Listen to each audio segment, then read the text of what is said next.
Okay, so trying out my new camera today. I see I'm a little tiny, huh? Okay, well, that's all right.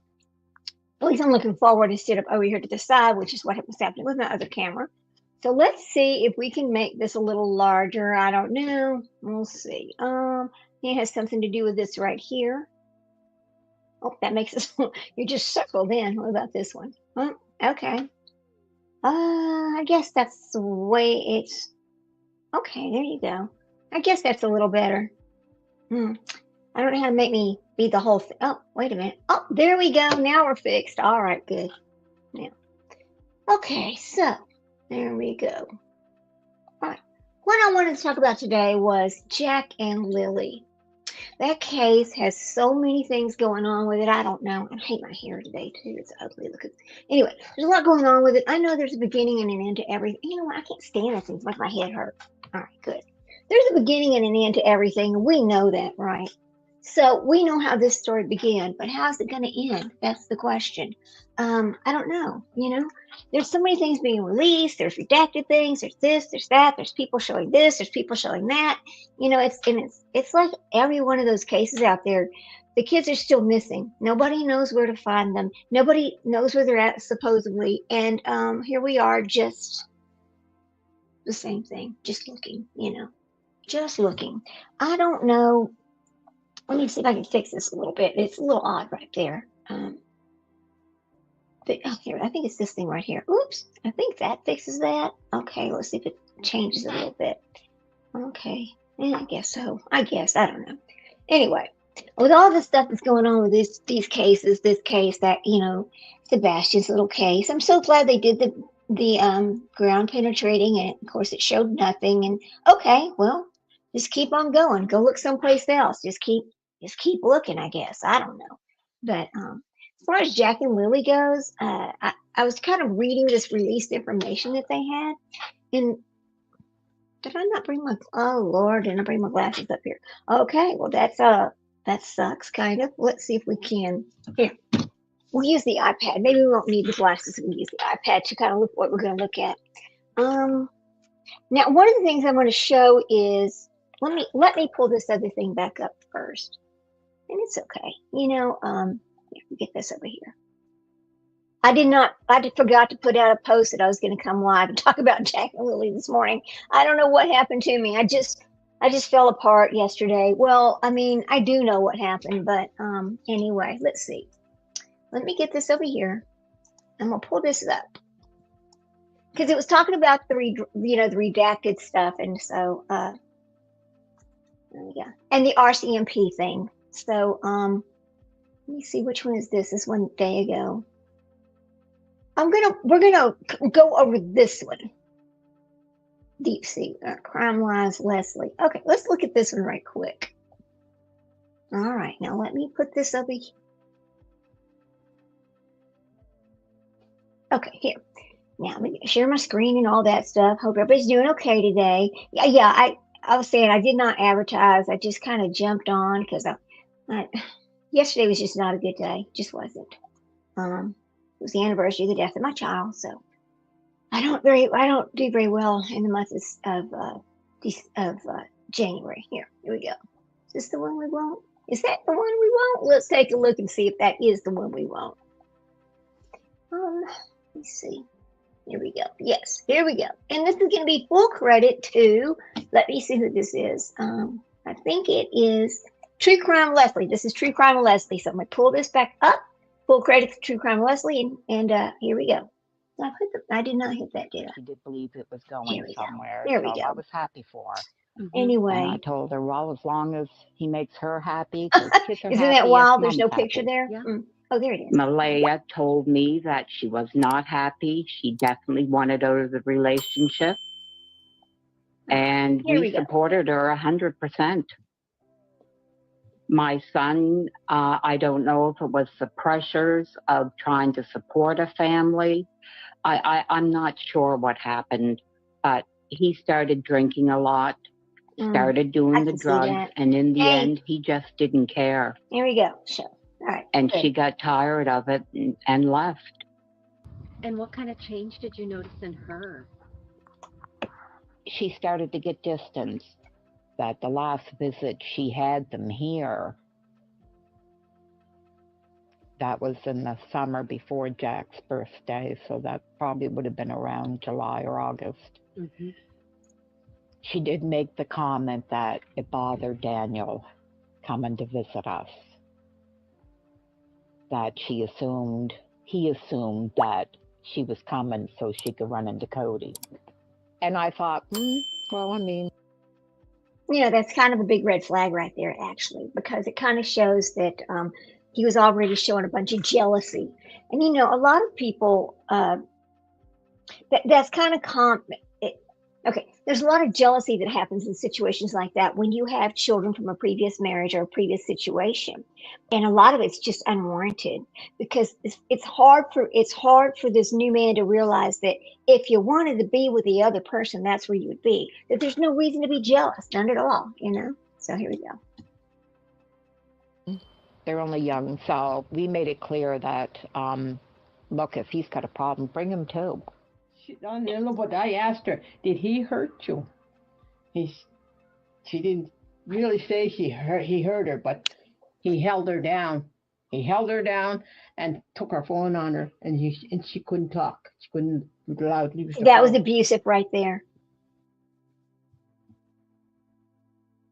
Now, when the minute he took her phone away from her, wouldn't allow her to talk to anybody, that was abuse. And, that was kind of like a big red flag, but she might have thought, well, okay, we're in the heat of an argument. I mean, a lot of people mistake that for something else. It's getting itchy. But to me, it was a big red flag, a big red sign that she needs to kind of maybe pay attention, because men don't normally take your phone away from you and hold you down so that you can't call your parents, right? That's not normal behavior. Here we go. Oh, did I hit play? I think I did. Oh, come on, play. There. Did it stop playing? Oh, I don't know if it's playing or not. There's no sound. Okay, here we go. Sorry about that, guys. I didn't think we had any sound. Most people think they already know this story. They've heard the names, they've followed the timelines, they've watched the press conferences and read the headlines, all repeating the same set of facts: what happened, when it happened, and what investigators have said so far. But buried beneath all of that is a detail that almost no one talks about, not because it was hidden, not because it was classified, but because it came from the one place people rarely slow down to listen to: family. Before we go any further, take a moment to support the channel. If you... Hang on just a second. Here we go. In a conversation that received little attention at the time, she described a moment, just one, where Malehya was unable to move freely, unable to communicate, unable to reach out. There were no dramatic pauses, no emotional build. All right, now, this is from, I'm going to read y'all something that came out of the CBC yesterday. Remember, they had released this report that was like heavily redacted, and then some people got a little upset, and then so they went back and they released a little bit more of it unredacted. So I'm going to just read part of that. I don't really like the way that sits up there like that. It makes me look kind of, I don't know. Anyway, so here we go. Oops, out of the way. I hope I don't have to go downstairs and get dang glasses while I leave something else to play. Okay, so the newly released documents, in this case of Jack and Lilly Sullivan, offer more details on the relationship between their mother and their stepfather leading up to the children's disappearance more than 8 months ago. It's hard to believe it's been 8 months, it is. Lily 6 and Jack 5 have been missing since May the 2nd of 2025.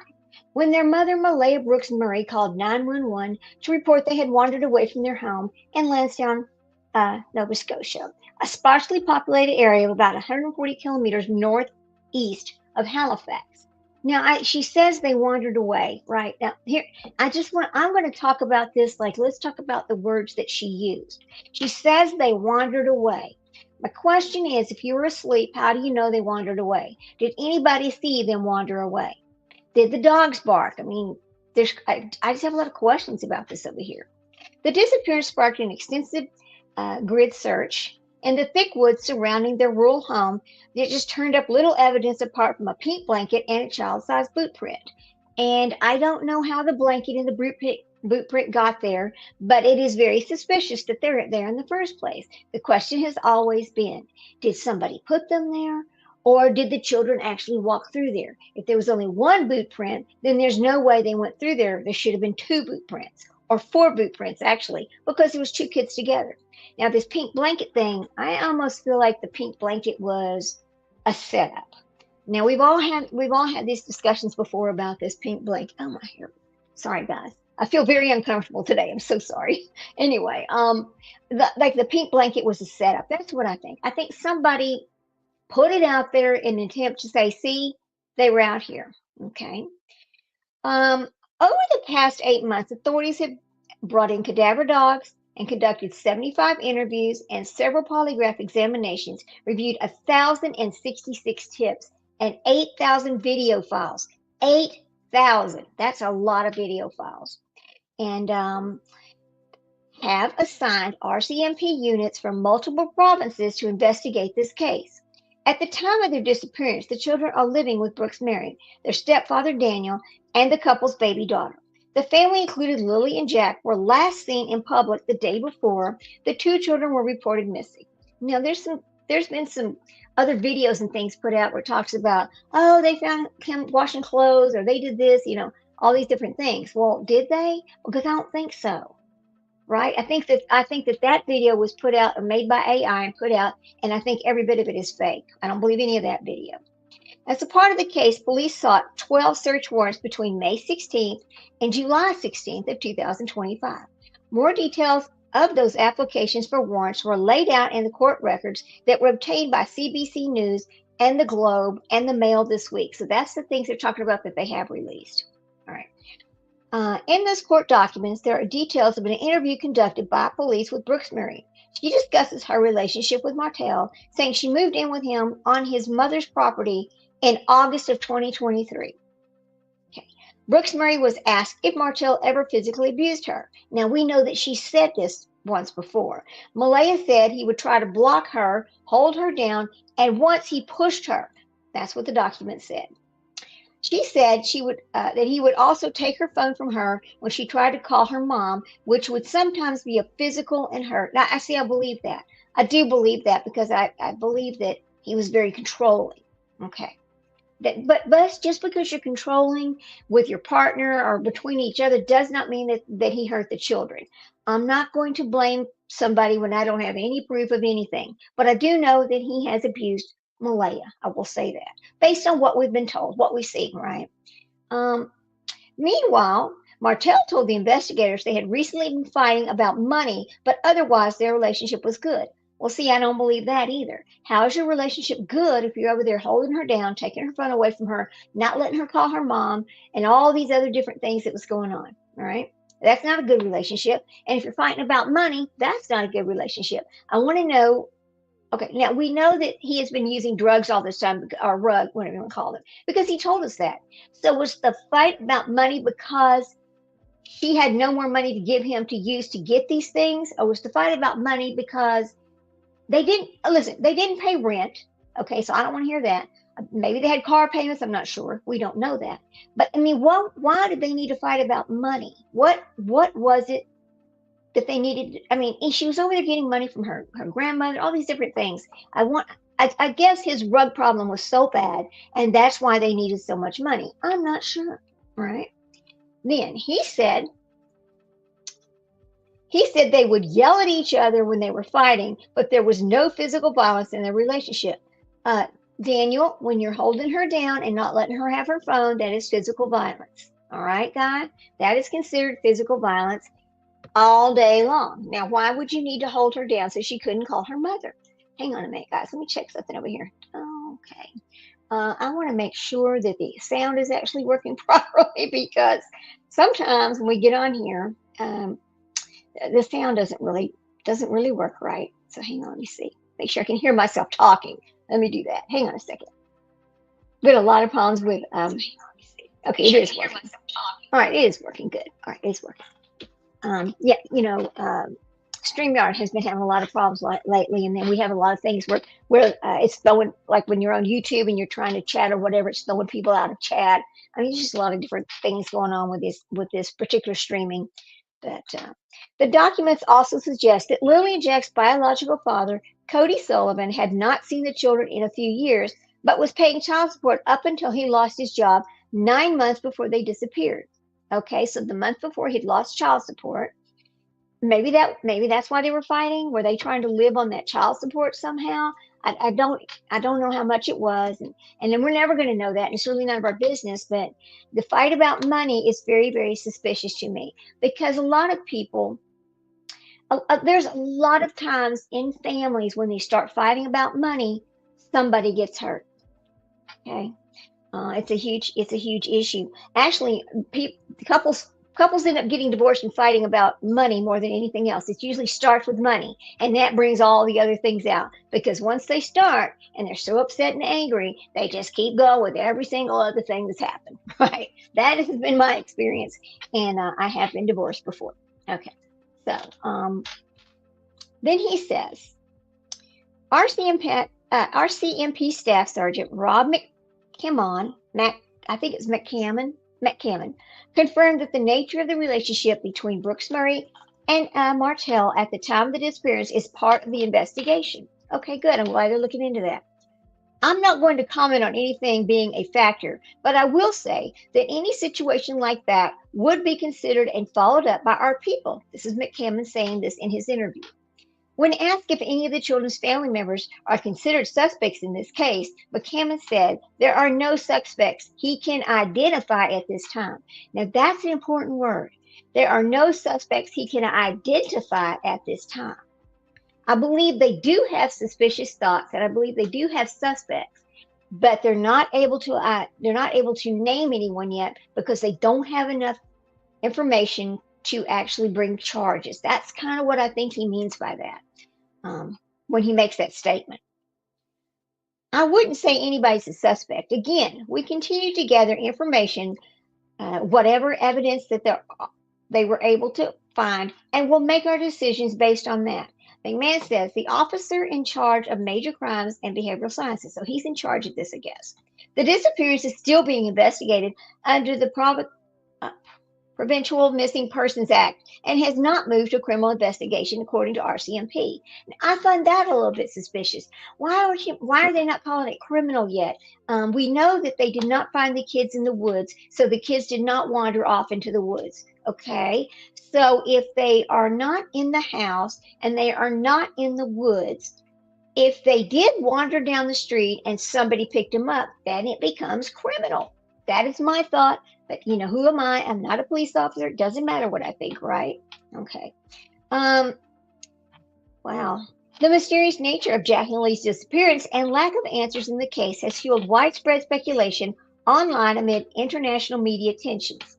In submissions filed recently with the court as part of the CBC's application to access records, the Crown noted that although there is currently no reasonable grounds to believe a crime has taken place, as the investigation persists, it could become criminal, and persons of interest in this disappearance of the children might be identified.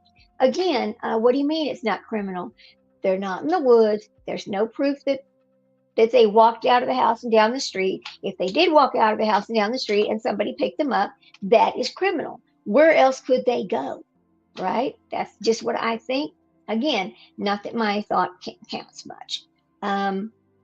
Wow. The submission also included an affidavit filed by the RCMP noting police are leveraging technology-based investigative techniques, which may provide information to support criminality and uncover the whereabouts of the missing children. Okay, so if they're using technology and they're investigating technology now, I think they're going to use this information from that, and they are going to find something, right? Because there is no way, if you did something to these kids, there's no way you're going to get away with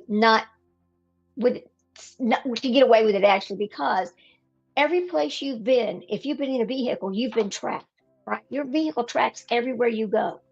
So you would have to have a really old vehicle to not have the technology to track you. Okay. And I think the 2017 vehicle that she has that kind of information. I have a 2019 Pathfinder. Um, and I mean, yeah, they just come with all that stuff on them. There's no, I don't think you can even disconnect it. So I think they're going to have enough evidence there. Um, McCammon said that those techniques include the use of sophisticated drones and video review programs. Michael Arntfield, a former police detective and professor at Western University in London, Ontario, says the Crown is choosing its words carefully in its submission. They are, and I understand that, and I'm glad. I mean, they don't, if they have suspects, they don't want them to realize they are actually suspects. All right.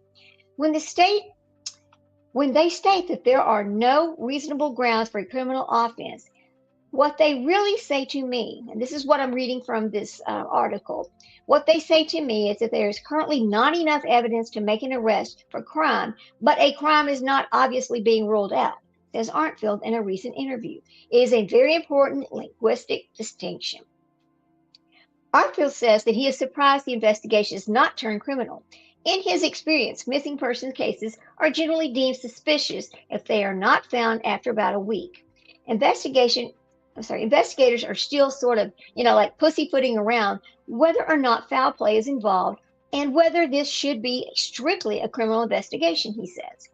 I don't have all the facts, but I'll just say it is novel in terms of these types of investigations, particularly dealing with two children. McCammon says once the investigations have gathered all the necessary information, we will make a decision on any criminality that may be relevant to the case. Okay, yeah, the words they're using are telling us something. Okay, now here's a different one. The province won't explain. Oh, wait a minute. Oh, that's weird. Oh, here's a weird little story that kind of pops up. It says more stories and it pops up under this one. And it doesn't have anything to do with Jack and Lilly, but does it? Hang on a minute. Let me read this to you. Province won't explain how it determined there are 118 illegal cannabis dispensaries. Oh, I'm sorry. I thought it said something else. I didn't think it. Hang on, guys. I'm not going to read that one. I thought it said cannibals. I don't have my, that's funny. I don't have my glasses on, so I'm just kind of, okay. We're going to get back off of that. Well, let's go back over here where I was before. Sorry, guys. That's kind of funny. I was like, wait a minute. Are there cannibals in Nova Scotia? Maybe that's what happened. I don't know. That's kind of funny, really. Okay. I got to laugh at myself. If I don't laugh at myself, I'll just be upset because, we make mistakes. We just do. We just do. So anyway, let me go back over here. And there was another one that had popped up earlier. I mean, I was trying to read and watch everything new about this case today. Let me see. Jack and Lilly. Let me see if I can find the actual documents that are being spoke of. I know people had been reading them, I think, online. The court documents at CBC, mother missing children accuses ex-partner. What? This is 20 hours ago. Wait a minute. Here we go. Let's see. This is it. Let me see. All right. Now, this is from the National Post, and this is from 20 hours ago. Mother of missing NS children accused ex-partner of violence against her. RCMP documents reveal. Their stepfather confirmed to police that the couple fought, but he denied any physical abuse. Well, they always deny it, don't they? RCMP documents connected to the investigation into the disappearance of these children, Jack and Lilly, are now showing that their mother told police her ex-common-law partner was sometimes physically violent with her. The RCMP investigation had asked her whether the common-law partner, Daniel Martell, was physically abusive. And she alleges he would try to block her. Okay, we've talked about that already. There's new allegations came to light when the RCMP recently released this previously redacted document. That's what I want to see is the document. Where am I going to find it? But we're going to read on. Okay. So he says, we talked about it being held down. Okay, so they redacted the petitions of the court documents as a result of the media application before Nova Scotia judge. The application sought to release more information connected to the early stage of this investigation into the children's disappearance. Documents were obtained by National Post on Thursday from the Nova Scotia court's office. Martell confirmed to police that the couple fought but denied any physical abuse. He said they would yell at each other when they were fighting, but there was no physical violence in the relationship. He confessed that the couple fought over their finances. Daniel said they were recently fighting about money, and the documents state that. Martell also told police about the development in his relationship with Jack and Lily's mother. According to the documents, he said they had been together for about 3 years and it moved pretty quickly. Okay. He says he moved into Mattel in Malehya's grandmother's house with her after about 2 weeks. They met on Facebook. This is a huge red flag. Hey, Leslie, how you doing, girl? Yes, justice for Jack and Lily. I mean, this is, but listen to this, guys. Now, when you read this right here, and I found it extremely terrible and shocking. After you've met somebody for 2 weeks, you don't move them in the house with you and your children. You don't expose your children to people like that. You don't do that. Why did he need to move in with her? Why did he need to move into her grandmother's house? That makes no sense. Where was he living before, and why did he need to move in there? There is no way I would be living with my grandmother and invite some man that I met 2 weeks ago to live with us in the house with them and my children. That's just awful. Of course, I know they're young, but still, even when you're young, when you have children, they come first. She knew better than that. You don't know a person in 2 weeks. You don't know a person. You don't know what they're capable of. You don't know what they've done. Wow, that's really terrible, actually. Golly. I mean, it's too late to do anything about that now because it's already happened. But I hope people listen to some of this, and I hope that they actually do take heed of what's happened here and maybe rethink their decisions on some of the things just like this, because we know it happens every day. He goes, Martell told police at this time their relationship was good and they had ups and downs like any couple. It should be noted that Martell hasn't been charged in connection with Brooks-Murray's allegations. Therefore, they haven't been tested in court. The couple later split in the wake of the children's disappearance. Lily 6 and Jack 4 were reported missing by Brooks-Murray and Martell on the morning of May 2nd. Brooks-Murray called 911 around 10 a.m. Now, I got a question here, and I want you to think about this. If she called the cops around 10 a.m., why did she get up and notify the school that they weren't coming to school that morning at 6 o'clock in the morning? To me, those two things don't make sense. How would she, if they weren't coming to school, that means that she saw them that morning, didn't she? Or did she not? Is this what really happened here? Is this what's going on? Were they already missing? Is that why she called the school? Something about those two events don't make any sense. There's a problem with that timeline right there. Okay. So then she says, she told the 911 operators they wandered away. How does she know that, and why would she say that? Did she see them wandering away, or was she told they wandered away? Okay.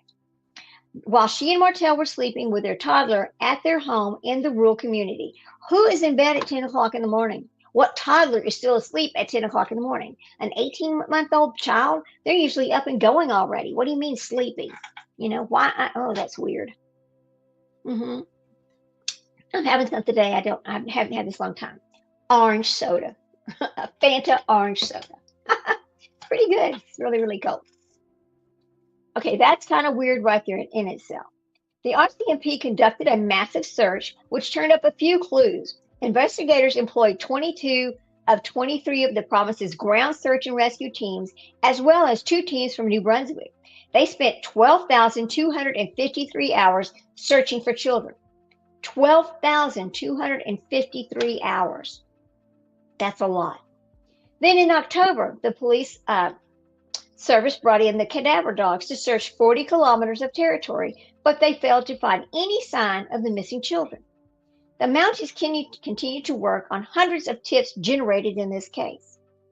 In October, the press release, the RCMP said, with support from agencies across Canada, the investigative team is working to validate or eliminate leads and follow the evidence wherever it takes them.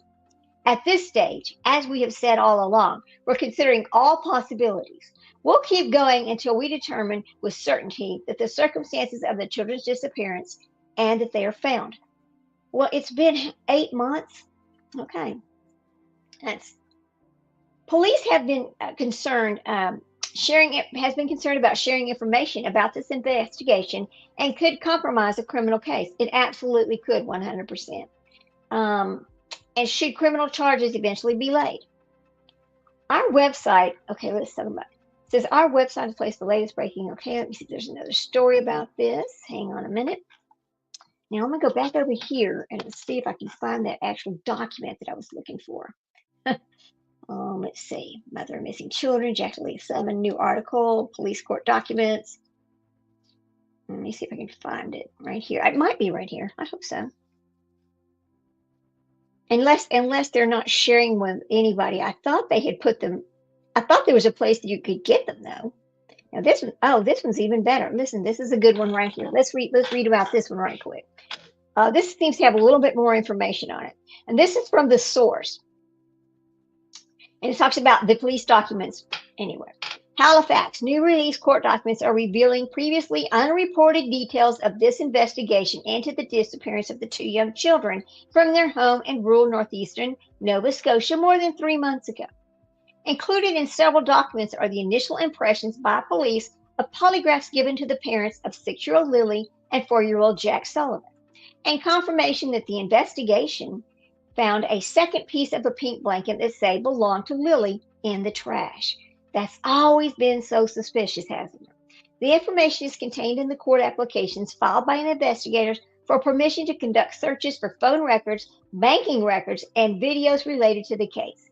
The documents include unproven statements made by the police. Those documents were released to the Canadian press and other news outlets. Many of them contain redactions. Okay, so I'm going to have to look under the Canadian press to get that. According to one document sworn by Capital Charlene Jordan, her last name is Curl, Jordan Curl, of the RCMP's Northeast Nova Scotia Major Crime Unit, the children were first reported missing around 10:01 a.m. Okay, from their home in Lansdowne Station. Brooks-Murray told police she believed the children had wandered away from the home, but the exact time she said she thought they went missing, that was redacted. Okay, so the police were on the scene about 10:27. So if she called them into school at 6 o'clock or whatever, and then she says she laid down and she was just, drifting in and out of sleep, and she doesn't know what time they went missing. But remember, there was a statement that was made by Daniel and by her. She says she asked Daniel, "Do you hear the children?" And he said something like he said to her, "Hey, I don't hear the children." So that's very questionable in itself. We don't know yet about that. Well, the information is contained in court applications filed by an investigator for permission to conduct these searches, so they got that. According to one of the documents, let's see, it says the last time the children were seen outside their home was on May 1st when they were captured by video surveillance at the local Dollarama store with Brooks and Daniel Murray. The RCMP conducted at least 4 polygraphs during their investigation. Okay, only 4? I thought we heard there were 7 of them. So apparently we're not correct, are we? Okay. So okay. The first 2 were on May the 12th with the children's parents and the detachment. Okay, at the detachment at Bible Hill, Nova Scotia, Martel's polygraph indicated he was truthful, as did the test for Brooks-Murray that found she was truthful when answering specific questions, although the list of questions is redacted in the document. Now, let me ask you a question. Think about this for a second. If there was 7 questions that they asked, and they answered truthfully to 6 of them, is that still, and they were unsure on the number 7, is that still truthful? Or is that I'm not sure? Or is that maybe? That's the question I have. Because if they're not going to tell us what the questions are, and that's okay, they don't need to tell us what the questions are. But if 5 out of 6 were truthful, but 1 wasn't, would it still be a truthful? Would they still say that?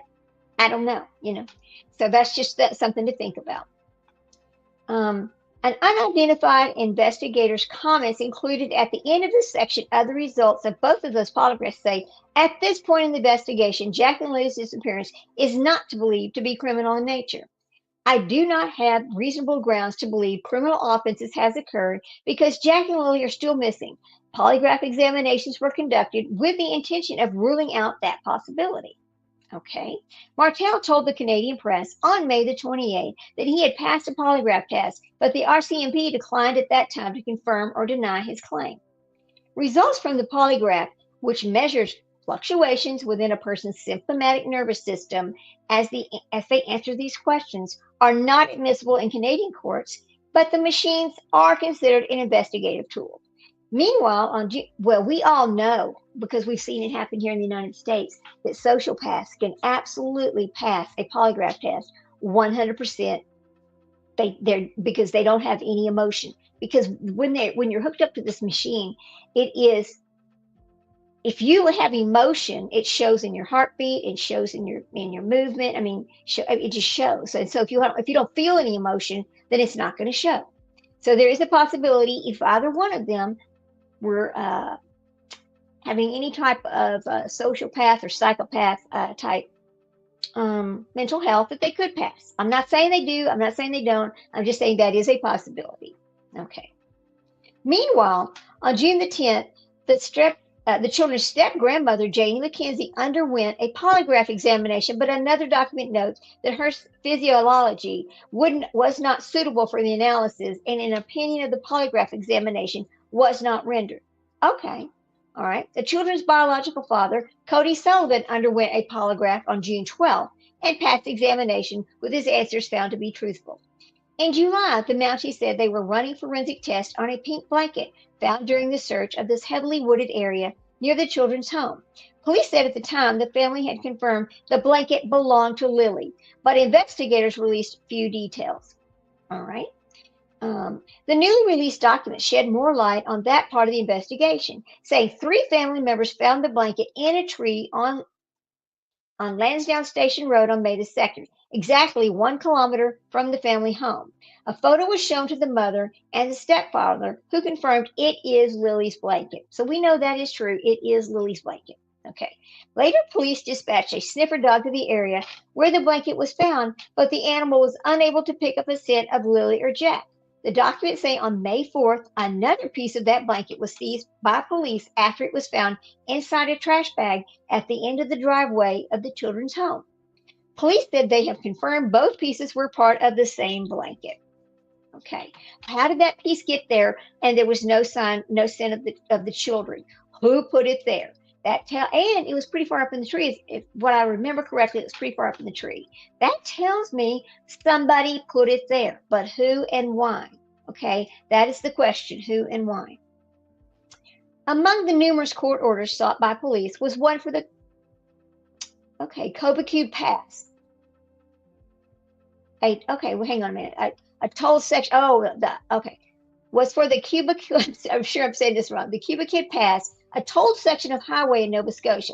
Specifically, the RCMP were looking for video records, including closed-circuit footage of all cameras of drivers leaving Nova Scotia between May 1st at 2:25 p.m. and May 3rd at 2:25.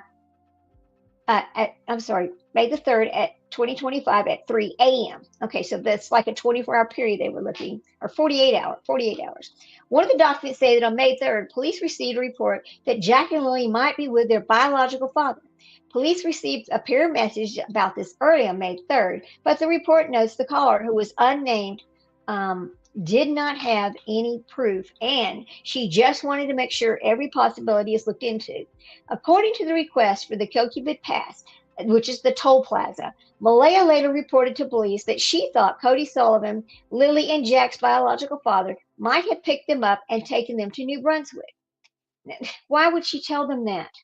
See, that's so strange to me. Police later met with Sullivan on May the 22nd, and the court document said he told police he had been in a relationship with the mother, but had not seen her nor those children in 3 years. He said he paid his child support, contrary to what Brooks-Murray had told the police. He said he did not know what happened to Jack and Lily, and police noted that. He's always said that, right?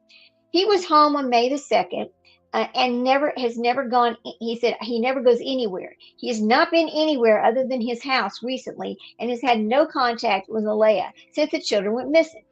These documents say police had received hundreds of tips in the case, including one from a witness who said she was traveling with her sons on the morning of May the 2nd and saw 2 children walking along the side of the road. Now, I know we've had discussions about that before because the description didn't really fit them. But is she remembering correctly? Because they've done studies where somebody said, "Oh, I saw this or I saw that," and then they show them, and then they go back and later on ask them what were they wearing, and they couldn't even remember. They were like, I don't remember." They would say something, but it wasn't exactly right. Could she have actually seen these children walking down the road? It is a possibility. All right. So then it says, Natasha Haywood informed the RCMP on May 31st, and she described seeing a young girl holding a young boy's hand. The boy had dirty blonde hair and was wearing shorts, while the girl had darkish hair and pigtails and was wearing a tank top with some blue strings. According to the police, she said the children were walking toward a Caucasian female about 50 to 60 years old with a loose curl haircut who was waiting next to the passenger side of an older model tan or gold sedan with the back door open. The documents say that in early June, police met with a witness near the corner of Gairloch Road and Lansdowne Station, where she mentioned having seen these children walking towards the Westfield, Nova Scotia, and that the vehicle appeared to be waiting for them. When she later met with police, Haywood said she thought the girl was around 9 or 10 and that the boy was 5 years old, the documents say. Investigators are working to find out if these were Jack and Lilly or not. None of these tips so far have led to Jack and Lily's location or has any information that's been corroborated by the investigation. This is what the documents are saying now. So there's that. The Canadian Press.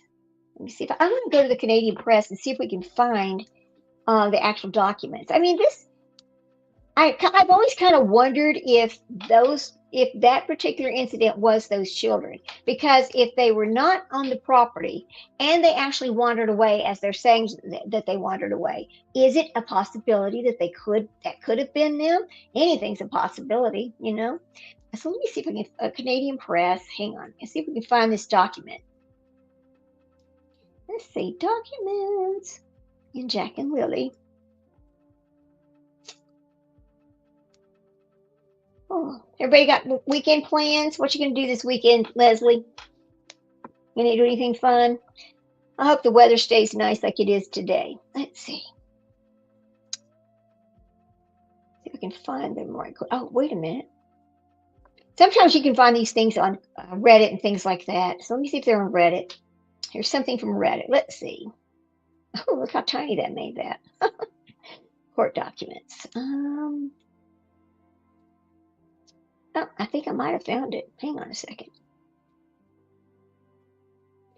Hey, how about that? I sure did. Found them. I didn't think I would. Let me open this. Let me make this a full screen. All right, I found them. Yay! You're gonna go watch the Seahawks. Oh, how exciting! That sounds fun. Sounds like a lot of fun, actually. It really does. You know, I might take this down for a second. My chair's rolling all around. Let me take this down for a second. We'll stop sharing this screen and we're going to read this right here. I've actually found the court document. So let me take this off of here. I'll get rid of that. I don't think I can put that on there though. Hang on a second. Let's see. Well, see there, there it is. It is the actual court document. I'm just going to show you that. All right, but now I'm gonna have to read it. I don't think I can put it up there. I'm not that talented with this new camera yet. This is different. Okay, so record access order. Whereas this order was made by justice pursuant to the Missing Persons Act of Nova Scotia regarding the missing persons Lily Sullivan and Jack Sullivan. Upon reading the application of the applicant, a member of the Royal Canadian Mounted Police, who has applied for an order authorizing access to the release of copies of records that may assist the RCMP in locating the missing children. Upon being satisfied, access to the copies of records requested in the application may assess, in the missing persons. Record types, it says the record types of those requested are in possession under the control of the following: forensic analysis, Giles. I'm going to say his name wrong. I know I am. I'm so sorry, but I can put this over here. His name is Giles. I think it's Marchand. Marchand, Marchand, RCMP Digital Forensic Services, 80 Garlic Avenue, Dartmouth, Nova Scotia. And it says, across access to the copies of records indicated below that contain information about these missing persons, Lilly and Jack Sullivan, must be provided to the RCMP by any person who has possession or control of them, and that the following records between May 1st and May 2nd at 10:27, records containing contact and identification, telephone records, and in particular, it says the dates, telephone and other communications records, including, without limiting, the generality of the foregoing to records related to signals from a wireless device, cell phone records, inbound and outbound text messages, records, and internet browsing histories. This is for global position systems tracking. It is further ordered the following. Okay. The RCMP Digital Forensic Services will, to the extent possible, conduct an examination of the forensic images already made of Malehya and Daniel's phones and isolate the following from the images. Okay. You think I can make that bigger? No, I can't make it bigger. Okay. The following stored data between May the 1st and May the 2nd.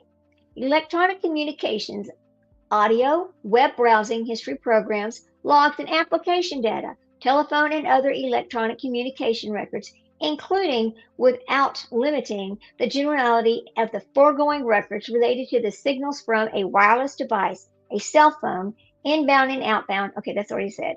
The location data, what else are they asking for? And it gives the address, the records containing contact and identification, passwords and encryptions keys needed to access this data, data relating to the ownership and possession, access, use, and control, okay, and data relating to the configuration of the device's systems and programs. Any stored data that has no date associated to it, including deleted or recovered data, and that falls within the categories set out in the paragraph A or B. In order to gain access to these items, to be searched for described above, a member of DFS will use the full forensic images of each device already extracted to complete a report containing only the named items within the full forensic image. Data which falls outside of the scope of this record to access order will not be shared with the investigating officers. The DFS members will only provide these items to the investigators which satisfy the description above. Okay, so there you go. That was a little 3-page thing. Let me go back over here. Let's see, done. I thought there was more of something about this though. Wasn't there something else they had put? Okay, what is all this? Oh my Lord, I just came across. Okay, guys, look at this. Let me show you something. Look at all this. Okay, so all of this is about that. That's a lot, isn't it? Okay. So that was that. Application for record access order. And it gives the mailing address. Oh, wow. It would take a long time. You know what I think I'm going to do? Wait a minute. Come on.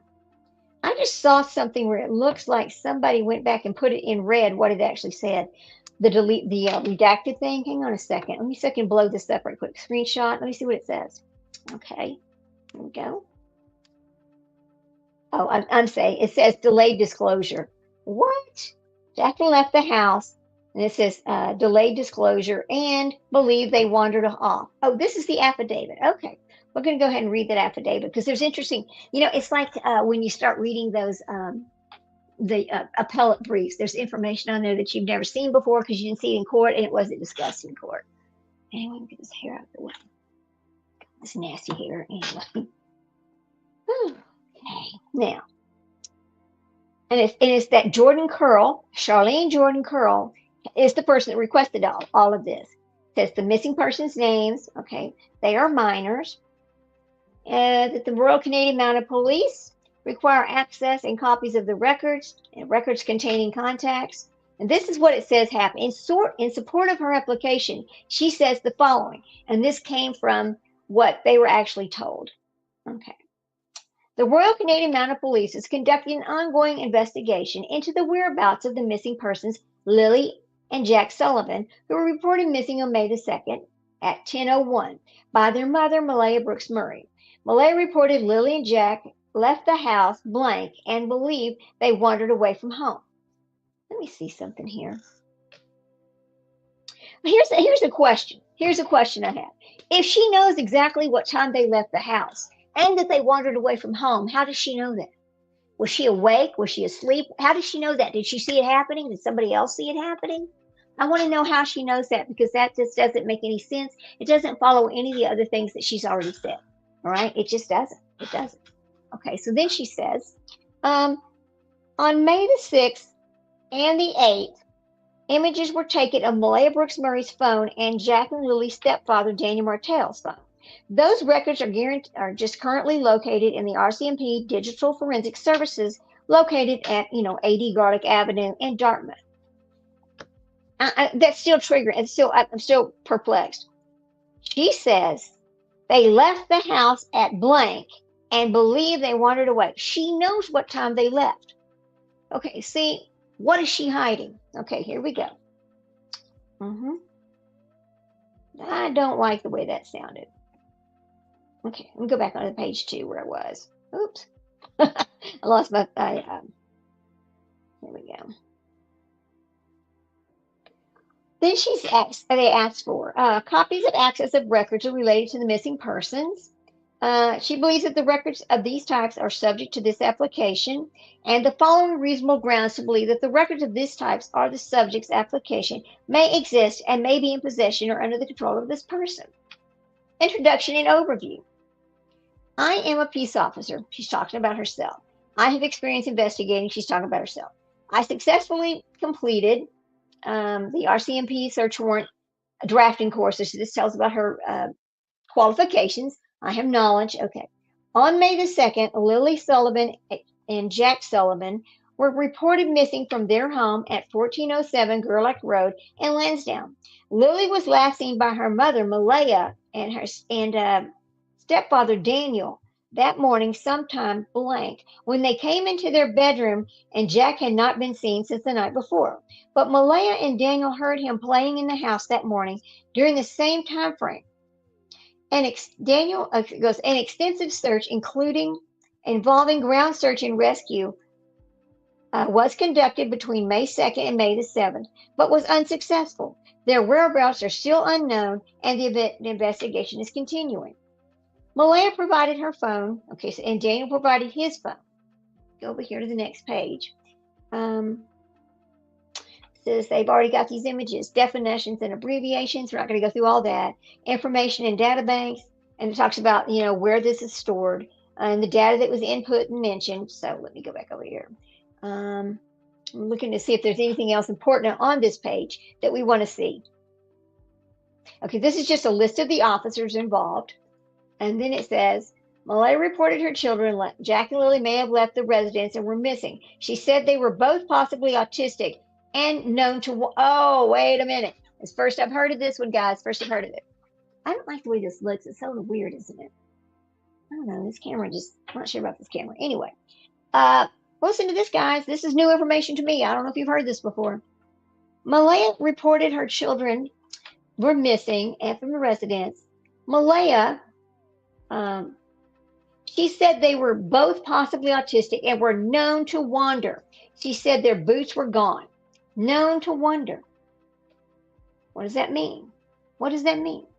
The dispatch information, let's see, that talked about that. And then it says witness statements. Here's what we want to read right here. Janie McKenzie provided statements to police on May the 2nd and May the 5th. The following is the summary of what she had to say. Janie McKenzie said Lily and Jack were the step-grandchildren. She lived in the camper on the same property as the residents from where Lily and Jack went missing. She said she saw them all week. Regarding Friday, she said the following. On Friday morning, she got up around 6 a.m. and had tea and cigarettes. You can tell she had cigarettes. Listen to her voice. About 7 a.m., she went out and tended to her chickens and let her dog out. She went back inside and played a game on her phone. And then it says, oh, you know what? I forgot I was going to do something on TikTok too. How silly of me. Sorry. I'll have to change that one. All right. Um, then she says that she got a call. Let me go back over here. She said she got a call. This is hard to do without my little glasses.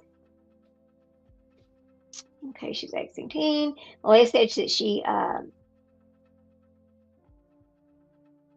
me get back to where it says. She got a call from her brother, Ron. Of course, we've talked about that before. Her dog started barking at that, and that woke her up because she went back to sleep because she decided she wasn't going to town. She heard Lily and Jack in the backyard playing on the swings and laughing, and then dozed off again. She woke up again when she heard Daniel yelling for Jack and Lily. She didn't think anything of it because Jack liked to look for bugs and get into things, and when he's doing that, okay, so golly, this is kind of weird. Get into things when he's doing that. So she thought Daniel might have been yelling to Jack for that reason. Okay, wait a minute. So you're telling me that Daniel yells at them all the time? Is that what you're telling me? I wish my little glasses were up here. I might go get my little glasses so we can read this better because this is interesting. Hang on just a second. Let me run over here to my media room. Hang on. Hang on. I'll be right back. Y'all can just look around. I think they're right here. Oh, Lord. Damn it. Well, they're not over there. Well, I guess I'm going to have to go down. Let me go downstairs and get my glasses. Y'all hang on.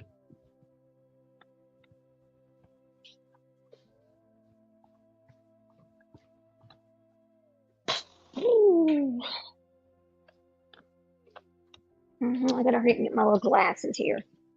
Oh, I hate this staircase. Okay. Takes a second. These, how about these? We'll use these. It's fine.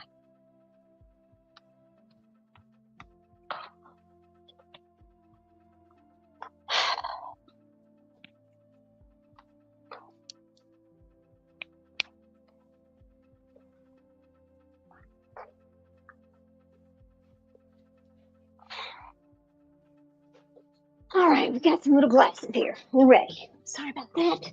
You know, I had to go get my little glasses, I'm telling you. Amber, the RCMP are as usual a big fail and crooked cowards. Oh, really? I mean, I guess you must be from there, so you would know that, right? Okay. Here's what she says. Now, again, this is Janie. We call her Junkyard Janie. Did y'all see that little thing I did about her? I made a little funny.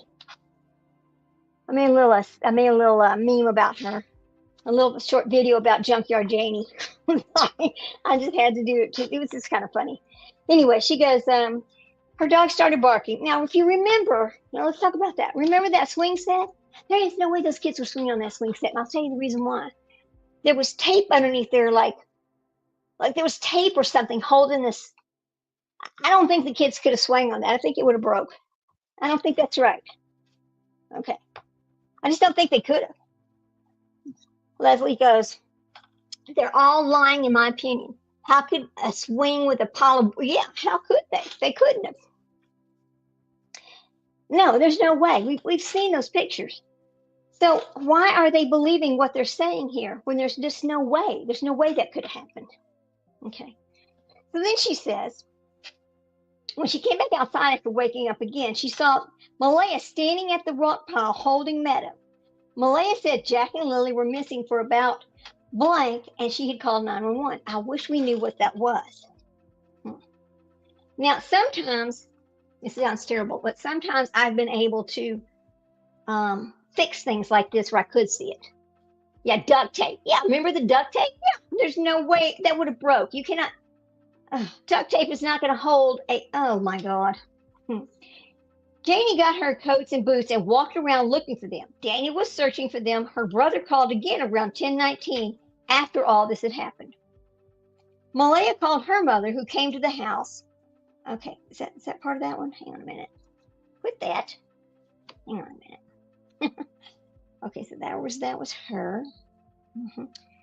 That was her statement. Let's go on down. And that was her statement. Go to the next statement. All right. It says Malehya called her mother, who came to the house. When her mother arrived, Malehya had talked to her and said, "I told you they had autism." Oh, wait a minute.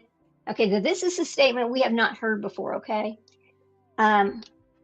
When her mother arrived, Malehya talked to her and said, "I told you they had autism."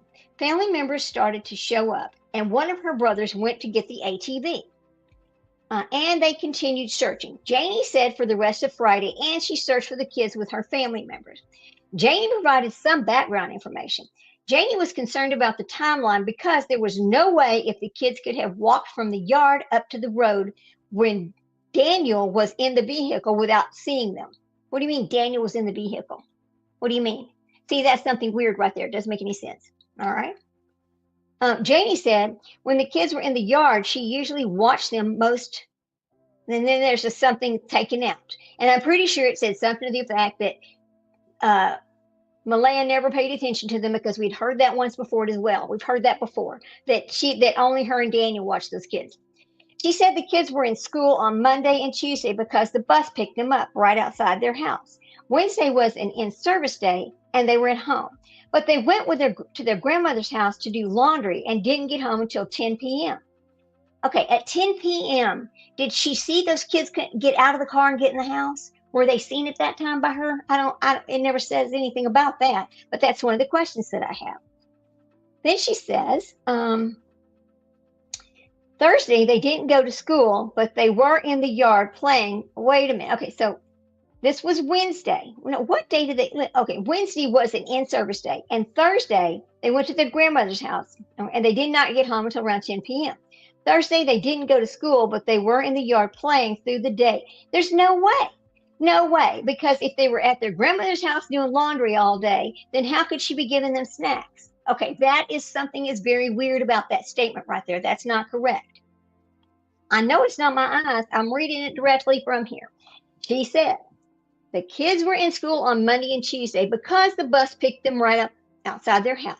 Wednesday was the in-service day, and they were home. But they went to their grandmother's house to do laundry and didn't get home until around 10 p.m. on Thursday. Thursday, then it goes, they didn't go to school. See, this is conflicting. Very conflicting, because now she's making it sound like, okay, this is what she's saying here. Saying that they went to do laundry on Wednesday, and that on Thursday they were in the yard playing. See, that is not what we've heard before, is it? This is different. Thursday they didn't go to school, but they were in the yard playing through the day, and she gave them snacks. Janie said Malehya and Daniel are having financial difficulties, and then a bunch of it's blacked out, right? Janie says Jack would not go for a walk on his own. She said that Jack and Lily and Daniel went for walks in the woods all the time, and that they had to carry Jack sometimes because he got tired and would just sit in one place. Janie said she does not believe the kids are in the woods. Okay, so there's some conflicting statements right there. Then it says, Malehya provided 4 statements to the police. We got 4 statements from Malehya. 2 statements were provided on May 2nd, 1 on May 3rd, and 1 on May 4th. And this is a summary. They should have put all of the statements here, not just a summary of all 4, right? On the day that Jack and Lily went missing, she heard them playing in the other room and was going in and out of sleep. Lily came in the room around blank, that's taken out, a couple of times. Daniel was sleeping the whole time and didn't really wake up. She didn't hear them anymore around blank, so she got up and they couldn't find them, so they called 911. The police came and got their statements. Everything was frantic, just searching for them. And Malehya didn't think this would take days. Malehya discussed that what happened earlier in that week. The kids went to school on Monday and Tuesday, but Wednesday was a professional development day, so they were off. She kept them home on Thursday and Friday. Malehya said she doesn't remember what they did on Wednesday. Whoa, what do you mean you don't remember what you did on Wednesday? How can you not remember what you did on Wednesday? Does that make any sense to you? What do you mean you don't remember? That's fishy. Specifically, she gave a detailed description of what happened on Thursday. So see, what she said happened on Thursday and what Junkyard Janie said happened on Thursday don't match. They said two different things. Okay. So she says that Thursday, Malehya kept Lily and Jack home from school Thursday morning because they had had a cough. She contacted the school through a point at 6:18. The kids got up and came into their bedroom, and Meadow was already up in the bed with Malehya. They got up and headed out to get the kids breakfast. What do you mean headed out? You don't make your kids breakfast? They wanted the TV on, and they wanted to play with their toys. Everyone woke up around 9 a.m. Malehya says that she tidied the house throughout the day and looked after the kids. She said she also scrolled her phone at one point because she was overstimulated. What? Overstimulated. Okay. All right. She had blank in New Glasgow in the afternoon. What? She had blank in New Glasgow in the afternoon on Thursday, and she and Daniel, she was going to the doctor's appointment. And she and Daniel went to with all the kids. They drove her 2017 Nissan Pathfinder. They went to the big stop for gas, and she thought they might have gotten the kids bagels at Tim Hortons. Daniel stayed in the car with the kids when she got blank, and then they went to Starbucks drive-thru before going home. In the evening, she was going to do some cleaning, but she was too tired. The kids were watching a show on TV. She put Lily and Jack to bed first. Okay. Then Meadow and then went to her bed. Malehya said they were late getting to bed that night they were late getting to bed that night and went around 9 p.m. They usually go to bed around 7. That's awful early. Lily was wearing a pink sweater and a pink pajamas with white shapes and Barbie tops. The pink and it says, oh boy, the pink socks. Okay, so she had these pink socks on. Now that's completely different from what we've heard, because we've also heard that they went to bed in the same clothes they were playing in, or wherever they went, whatever they had on Thursday, that's what they went to bed in. That's what we originally were told. Oh, that's what I've heard, right? So then she says her hair was short, was shoulder length, and her backpack was beside her. Jack was wearing black. What has that got to do with it? What has the backpack got to do with it? Her hair. Okay, so talking about her Barbie top and her socks. Her hair was shoulder length, and her backpack was beside her. What has that got to do with it? That sounds, I don't know.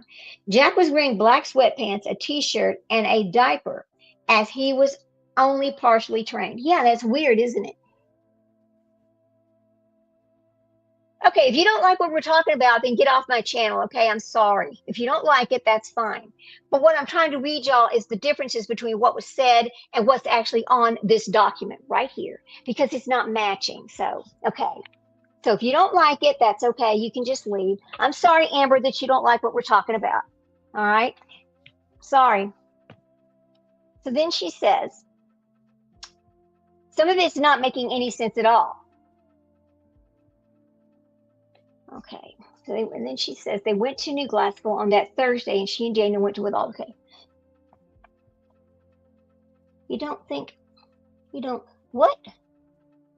You don't think? Alrighty then, yeah, no. I mean, I'm trying to read what was said and why it doesn't match. Trying to understand why it doesn't match what was originally said.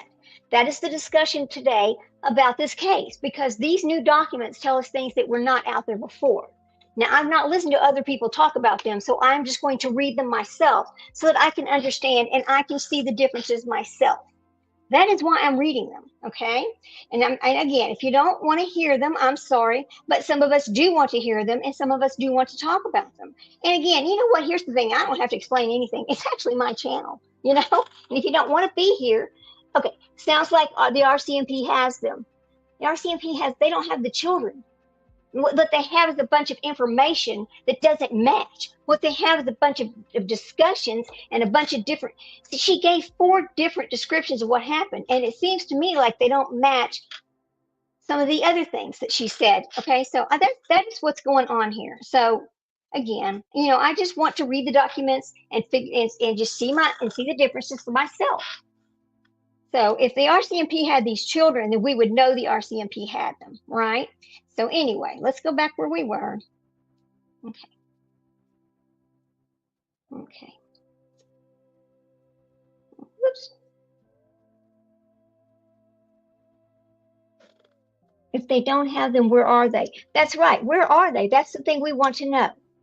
Where are these children? And it's important to read the statements that have been put out, because that's the things we're interested in. We're interested in what's going on, who said what, when they said it, and why do we have different statements from the first day to the second day to the third day. That's what we're talking about over here.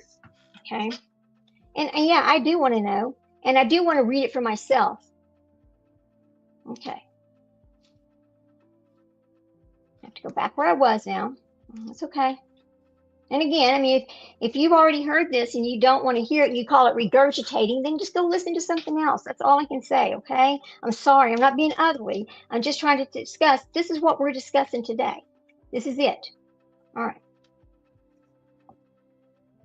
So she said she tidied the house up, talked about them going to Glasgow and the Pathfinder. In the evening, she said she was going to do some cleaning, but she was too tired, so they all went to bed around 7 o'clock. Daniel stayed up. He said he was going to go clean the house for her, but it wasn't clean when she got up, so she doesn't know what he did. Now, in the same period, if you remember, there are people saying there was a vehicle going back and forth. We don't know if it was Daniel. We don't know who it was, and they've never told us who it was. So, was it normal for Daniel to stay up all night like that? That's something else we don't know, right? So he said, okay, so he didn't clean the house, so he did little projects around the house that at night and fix things, and then it's blacked out, so we don't know. Then we go to page 9, where it says, blank, Malehya says she was not woken up throughout the night and does not know when Daniel came to bed. So that there is some description problems right there, because it says she was asleep all night. It was asleep all night, and then, we were cleaning house, but nothing was clean, and then I don't know what time he came to bed. I mean, these statements tell you a lot of things about what happened over there. Okay. Then she continued giving a detailed description of what happened on Friday. Now we're going to talk about Friday. On Friday morning, Malehya's alarm went off at 6 a.m. and another one at 6:15, which is when she, used to get the kids up for school. And then she called him in sick that day. Malehya then went back to sleep, and Daniel and Meadow were still sleeping, and there was no other noise in the house. All right, this was early in the morning. Malehya heard the kids playing in their bedroom around, it will not give us the time, it is blank. They woke up Meadow, so she took her into the bed and turned the TV on for her, and then faded in and out of sleep. So where was this baby? Where was Meadow sleeping from? If Meadow was not already in the bed with them, where was she? And did she see her kids that morning when she went to get Meadow because they had woke her up? That's the questions that I have. All right. She said she heard them playing, and then she was in and out of sleep. The kids were giggling, laughing, and talking to each other. The kids were in the room right next to theirs, so they were loud. Around blank, she heard silence and told Daniel she didn't hear the kids. They got up together and checked in the living room and outside. They started yelling for them. When they didn't hear any answers, she called 911 at 10 o'clock. She had to turn off the Wi-Fi to get the bars to the cell service. Now, we've heard that they had a lot of problems with the cell service out there anyway, so that's kind of not shocking, but maybe, not sure. Daniel walked around yelling for them to see if he could get a reply, and eventually took her Pathfinder to go look for them in the woods. You can't take the Pathfinder in the woods and look for the kids. That statement does not make any sense, right? Wait a minute. What are you saying over here? You're saying the RCMP are not who you think they are. Well, we don't know, because we live in the United States, and that's a whole different police system and a whole different policing system. What they would do here in the United States and what they would do there are really two different things, I guess. I mean, of course, I don't know about that. I mean, look at the case in Tennessee. Look what's happened in Sebastian's case. Again, there's all kinds of things that would make you think that something had happened, but they don't have enough proof to say something happened. And so they're still just having to wait around or keep getting tips or keep looking here, keep looking there. And it's kind of what I think the RCMP is dealing with as well. That's what I think. So this all happened. Now, listen, you cannot drive around in the woods in that Pathfinder looking for those kids. That did not happen. So there's a discrepancy right there. I want you to think about that for a little bit. So Malehya says that she did not think the kids had changed their clothes from the night before, and Lily's backpack was gone, so she assumed she had it with her. She described it as a corduroy cream-colored backpack with strawberries on it. Lily and Jack's boots were also gone. Lily was wearing a size 13 rainbow pink boots, and Jack was wearing a size 10 blue dinosaur boot. But remember, they only found the one boot print into the in the woods back there. So they did not walk into the woods. That's not what happened. Regarding their normal routine, she said the following. She clarified on a regular morning when the kids go to school, she's up at 6:15 and she gets the kids ready. She feeds them and their teeth are brushed and all that, the normal stuff. And they're on the bus by 7:26. The bus stop is in their driveway. Well, now that's nice. The bus stops right there in front of their house and picks up these kids. She also clarified that the sleeping arrangements. Meadow, Daniel, and Malehya share a room. Lily and Jack also share a room, but they divided it in two because they would be up all hours of the night. If it was yeah, I agree with that because, if you have children, they do that, especially if they're really close in age. They do not normally, okay, then they start talking about Daniel's kids, right? They do not normally live with them. They stay with their mom. They were not there all of that week that they went missing. Then there's a whole section that's blacked out. Regarding the children in general, Malehya says the following. Lily and Jack did not have relationship with their biological father. He had not seen them since October of 2021 when Malehya left him because blank, he didn't pay child support. Okay, now he's saying he did pay child support. Then regarding Daniel and Malehya, the blank, they have been together blank. Okay, it's blank right there. Daniel worked every Monday at blank, the hardwood sawmill. They are having a hard time getting wood in, so he only worked 1 day a week. That has to be hard. But Canada, I think Canada, and maybe you can tell us this, Amber. I believe Canada has something where they give the parents money for these kids. That's like a separate maintenance money. They just get money. It says the RCMP couldn't even find a trace. They are not that great. Maybe time to call in the FBI and the Canadian government is. You know what? Do they have like an FBI there, Amber? That's the one thing I always wonder about. Who would it be if it wasn't the RCMP? Who would it be? Because the United States of America cannot just go into Canada and take over a case or search for them. I mean, is there another agency in Canada besides the RCMP that can step in? That's kind of the question we've always wondered about that. We've all had that question, right? She said he was not working. Daniel would help his mother with the building, the fence, and bringing in the wood because they used this wood heater.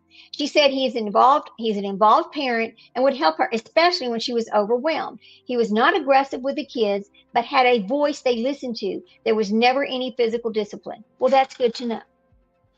Then there's a bunch of blanks. They discussed what happened earlier that day. Malehya said she went to the police command post to see what was happening firsthand. And then it says she blank. She said there's currently a lot of conflict between her and Daniel's sides of the family. She provided the following information. Daniel's family wanted her to bring the baby and stay with them, but she thought that the correct decision was to stay with her mother. Daniel pulled her aside and tried to convince her to stay, but she told him she was going with her mother. Now, a lot of people see that as she did something wrong. But when her children are missing, she apparently does not know what happened to him, according to her. She's feeling unsafe. She's scared. And if a young woman wants her mother, that is a normal response to go to your mother. I can tell you when some things have happened in our family, a death, we did not stay where we were. We needed to be with family. We needed that extra help. Okay. So that's just something that happens. People tend to go to their family and they go to the family that they're comfortable with. Yeah. No, they can't, but there are some who can call them and, really? Okay. That would be nice if they could call them and get some extra help or maybe get some input into what they should look at differently than what they are looking at. I mean, that's a good idea if they could do that. I mean, I don't know.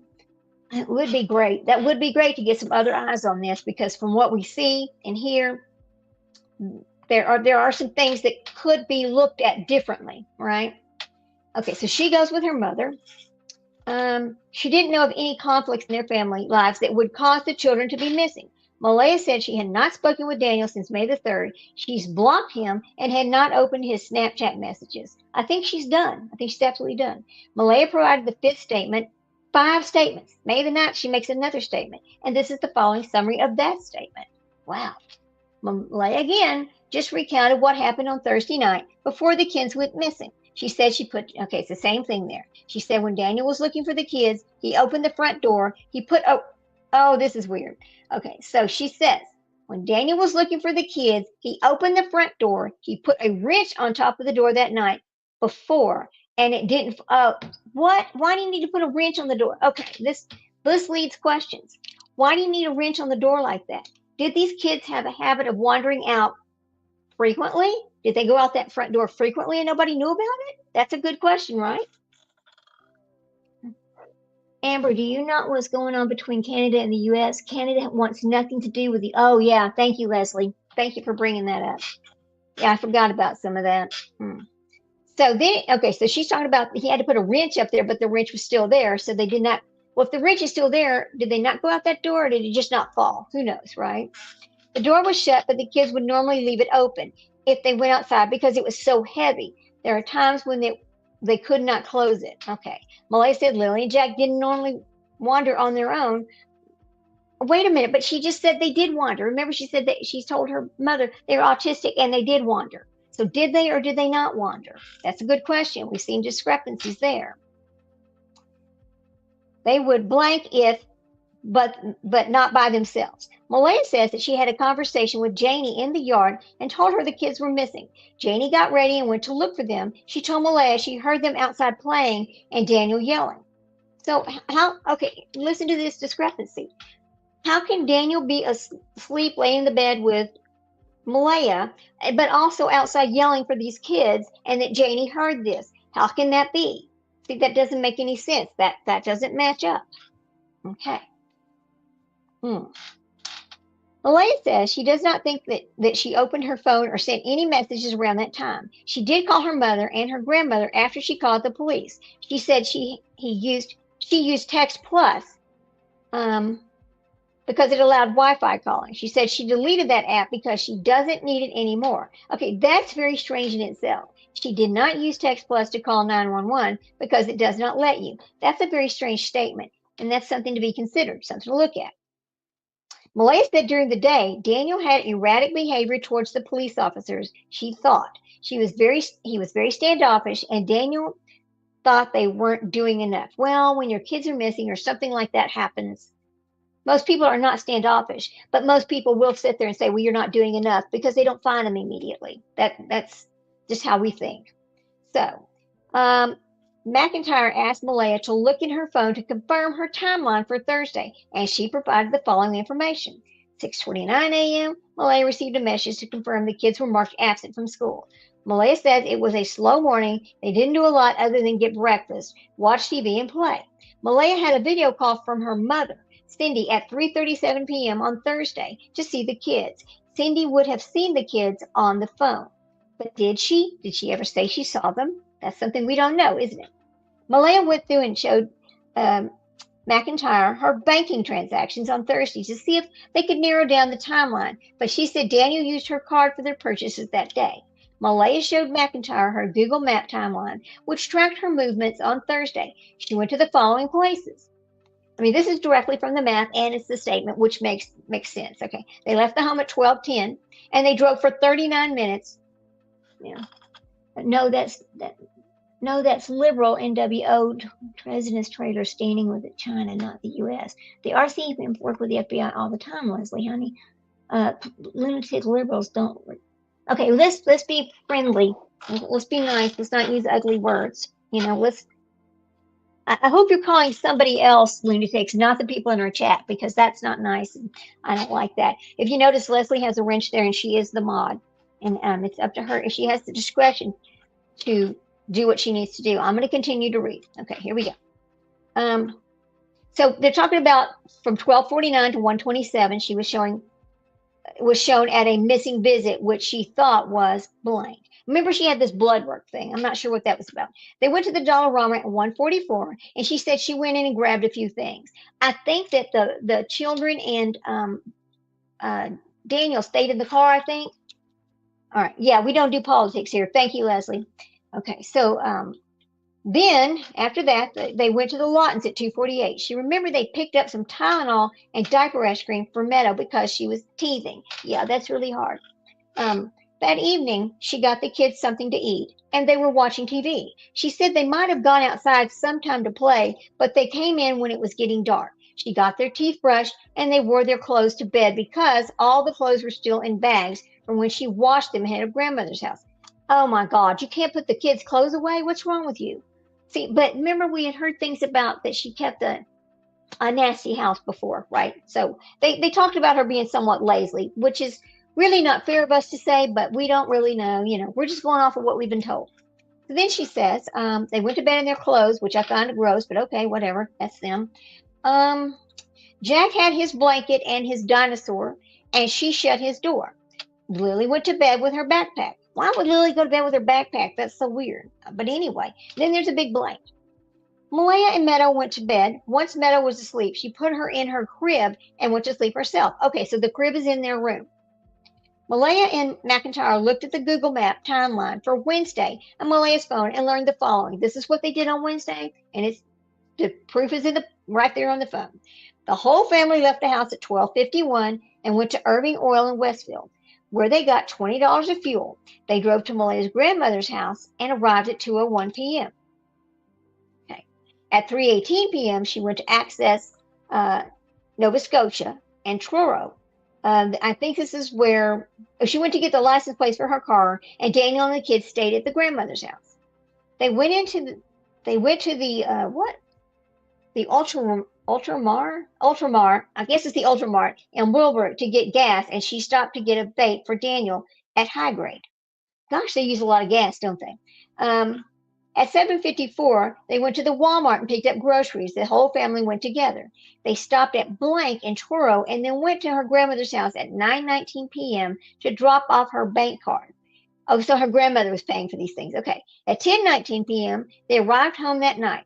Malehya provided more background on their Irving situation. She said they moved to the trailer on Daniel's mother's property. But look, there's a whole big blank thing, so I don't know what happened there. Malehya said Daniel's father owned over 100 acres of land out there near Barney's River, which is heavily wooded, right? Okay, and then there's a big old blank. All right, so let's go on to page 15 here. And another big old blank. Daniel provided 2 statements to the police, May the 2nd and May the 4th. So she's got 5 statements and he's got 2 statements. All right. Daniel provided 2. Okay. Daniel said Malehya took the baby and she left. And so she left. Okay, so we've heard that before. And she blocked him on social media and he couldn't get in contact with her. Daniel said he rarely used or checked his phone, but has done so much more in the last 3 days, since the kids left and were missing. When asked about Friday morning, Daniel says the following. Daniel said he was in the bedroom with Malehya and Meadow, who were in bed with him. Lily came in a couple of times, but did not check his phone to see the time. The television was on, and it was daylight outside. Lily didn't say anything. She would just open the door and look, and then leave again. She did that 2 or 3 times. They used to remind her not to rush into the room because they wanted to make sure Meadow got a good sleep. Well, hello, what about these other kids? They needed their sleep too. Sometimes the kids would wake her up. Okay. Well, at 10 o'clock in the morning, you should be up. Oh my. Daniel said he got up and he didn't hear the kids. Okay, wait a minute. He was in the bed. I thought he was in the bed. Daniel says he got up and he didn't hear the kids. He thought it was only a few minutes since Lily just poked her head in the door. He went out and saw the back sliding door was closed. The kids didn't usually close it when they went outside. Their boots were gone. Daniel ran around the house looking for them, but they were not there. Malehya got up when he got up as well and was looking for the kids. Daniel ran outside, but they were not in the yard and he couldn't see them. He got the car and drove around, then ran around in the woods looking for the kids. He searched for hours. He said he did not look at the time and didn't even take his phone. Regarding Thursday, now this is Daniel's statement here. The kids did not go to school because Malehya thought Lily was sick. But they were outside playing and doing all these other things, but she was sick. They all left home around lunchtime and got gas at the Circle K. And then they went through the Tim Hortons drive-thru and they got food. Daniel said he thought the kids were sleeping. They drove in Truro and went into Malehya's grandmother's house to do all this laundry. Now, I understand it was like 10 hours worth of laundry or some enormous amount of laundry that most of us would never, I don't understand that, but whatever. He spent most of the day there. They went shopping at Walmart and got food and blank. Okay. When I say blank, it's because it's the big black marks. They left her grandmother's house around 9:30 p.m. and got home around 10:30 p.m. and then they put the kids to bed. Daniel said he thought Malehya put them into bed. He didn't know what they were wearing because they were under what? Okay, because they were under covers. Underneath covers, they misspelled it. That's why it's hard to read. It's because underneath the covers when he checked on them. Daniel said he thought he went to the bed fairly early that night and didn't wake up until it was light the next morning. He remembered getting an email that Malehya had marked the kids absent from on his phone because she used his phone, I guess. Daniel later said Malehya had to get up blank on Thursday between 12:40 and 1:40, so he thought they must have done that before they went to Truro. Daniel could not remember if they went to town on Wednesday. What? Now they're both saying they don't know what they did on Wednesday. Does that make sense? Now this all took place, on Friday? They're calling them out. They're calling them missing in on Friday. You don't know what you did on Wednesday? That makes no sense at all. Okay. That's a little fishy. Daniel says he could not remember if they went to town on Wednesday. He said he had a conversation with someone who was helping his with the blank, but he thought that was on Tuesday. Regarding their family situation, Daniel says they used to live with Malehya's grandmother, but they moved because blank. Hey, it says they moved to Daniel's mother's house, and Daniel's mother moved into that camping trailer on the same property. Daniel's uncle and father live down the road. He has a good relationship with his family. Daniel said Lily and Jack were sheltered, but they always watched them when they're outside, including his mother. His mother would always tell them if they didn't have coats on or boots on. Wow, I mean, who was watching the kids for real? That's what I want to know. Because I'm not going to say anything else about that. He said discipline in the house was just talking to the kids and telling them why they could not do things. Daniel said the kids did not listen to Malehya. They only listened to him. He said they didn't physically discipline the kids. And then there's a big blank. Let's go to the next page. Here's the investigators' comments on everything they've heard so far. I believe Daniel was mistaken when he said they went to Truro on Thursday. Based on Malehya's statements and her Google timeline, they went to Truro on Wednesday, and she had blank on Thursday. Daniel provided a third statement. Oh boy. The following is a summary of his third statement. Why do they need to give so many statements? That's what I want to know. Daniel said that when the kids went missing, Malehya's mother showed up extremely quickly, even though she was over an hour away. He wasn't sure when Malehya called her mother and said it might be a good idea to check her phone to see the times. Daniel said his Google Maps would have his location and kept his location on for Malehya, so she knew where he was. And she did the same for him. Oh, because they didn't trust each other. Okay, got it. Oh boy. He said on the second day he had his cell phone service when he was searching. His Google would show his location. He said he used Google Maps to get out of the woods one time, and he sent Malehya a picture of it. He was lost in his own woods. Okay. Daniel talked about the areas he had searched on the first and second day. He said he went into town and got his friends Adam and Chance, and they helped him search on the second day. Daniel said he thought Lily and Jack would only come to him because they were attached to him. Daniel said they never listened to Malehya, only him. Now that's weird because he's the stepfather. Think about that statement. That's a little weird. Okay. Daniel said he's trying to be completely truthful and tell police everything, but it's hard to remember everything exactly as it happened. Daniel said he's having a hard time because his whole family is gone. When asked in detail about Friday morning, Daniel just reiterated what he said in his earlier statements and provided the following further details. They just keep adding things and adding things. When Lily was sticking her head in the room, he could hear Jack in the kitchen in the background. He did not see him, but he was usually loud and just clumsy. Okay, now we're going to start talking about all the bruises and stuff on him. I thought he didn't take his phone. Yeah, right. I thought he didn't take his phone, Leslie. How about that? This is so much different than what we've been hearing. Wow. Okay, so then he says, He did not see him, but he was usually loud and clumsy, so it was easy to hear him. So are you trying to explain that's how he had all these bruises and black eyes and scratches on his face and everything else that looks like complete, oh my God, that the child was completely abused all the time? Is that what you're going to say, Daniel? Okay. They like to eat, and it's got a big blank and it says, they like to eat and snack all the time and sometimes stash away food. Okay, I'm going to say this, and this is, I'm not being mean, but I'm, just based on, I've raised some kids and I've known people who've raised kids and I've seen people that took over, that adopted kids that had been abused and things like that. And one of the things that you always notice about these kids is stashing food. Okay. I never had children in my home stash food, but when they're stashing food, it's because they're not getting appropriate. They're not being fed. They feel like they need to stash food for when they are hungry. They know where they can get some food. They need to save it for later, that kind of thing. Children who there's just something about that statement, them stashing food, that tells me they were abused. Daniel says when he went out to look for the kids in the house and realized they weren't there, he went back into his bedroom to get dressed before going out to look for them. Okay. Daniel confirmed the kids could not go out the front door because he had jammed a wrench or a bolt in there to make sure the door didn't open. But that's not what Malehya said. Malehya said there was a wrench on top of the door and it did not fall down, so they did not go out that door. Okay. But of course, I guess they could not open it because now he's saying that he jammed it in there where it would not open. He said he does that most nights because there is a bear that used to hang out around outside. A bear hangs around their house at night. Okay. Now that's kind of scary. Okay, let's get back over here. And so, that night, because it was this bear that used to hang around outside.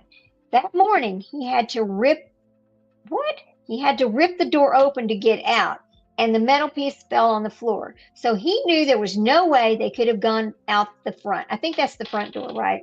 He took the car and went around to look. When he came back, the RCMP were there and told him not to go back into the woods. By that time, his mom was there with his Uncle Ron, and he waited with them.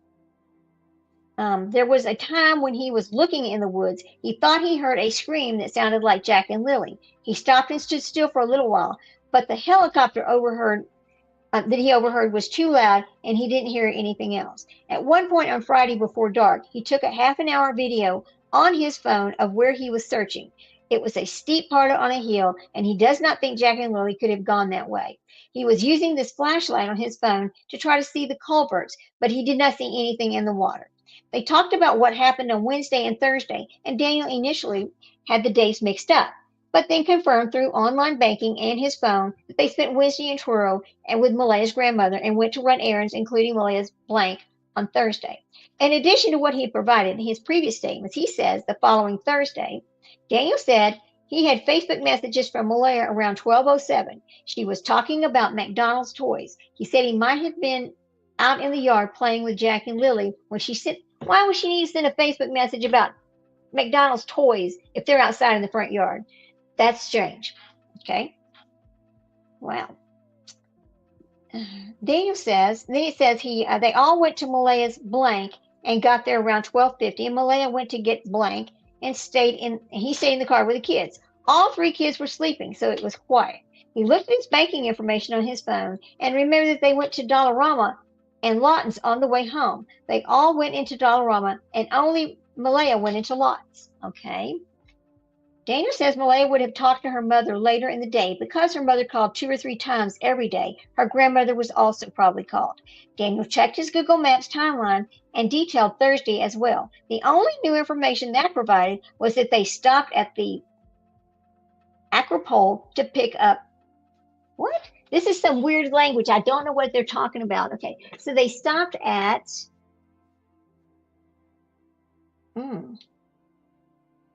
See, it's called Acropole to pick up poutines. What is a Poutines? Okay.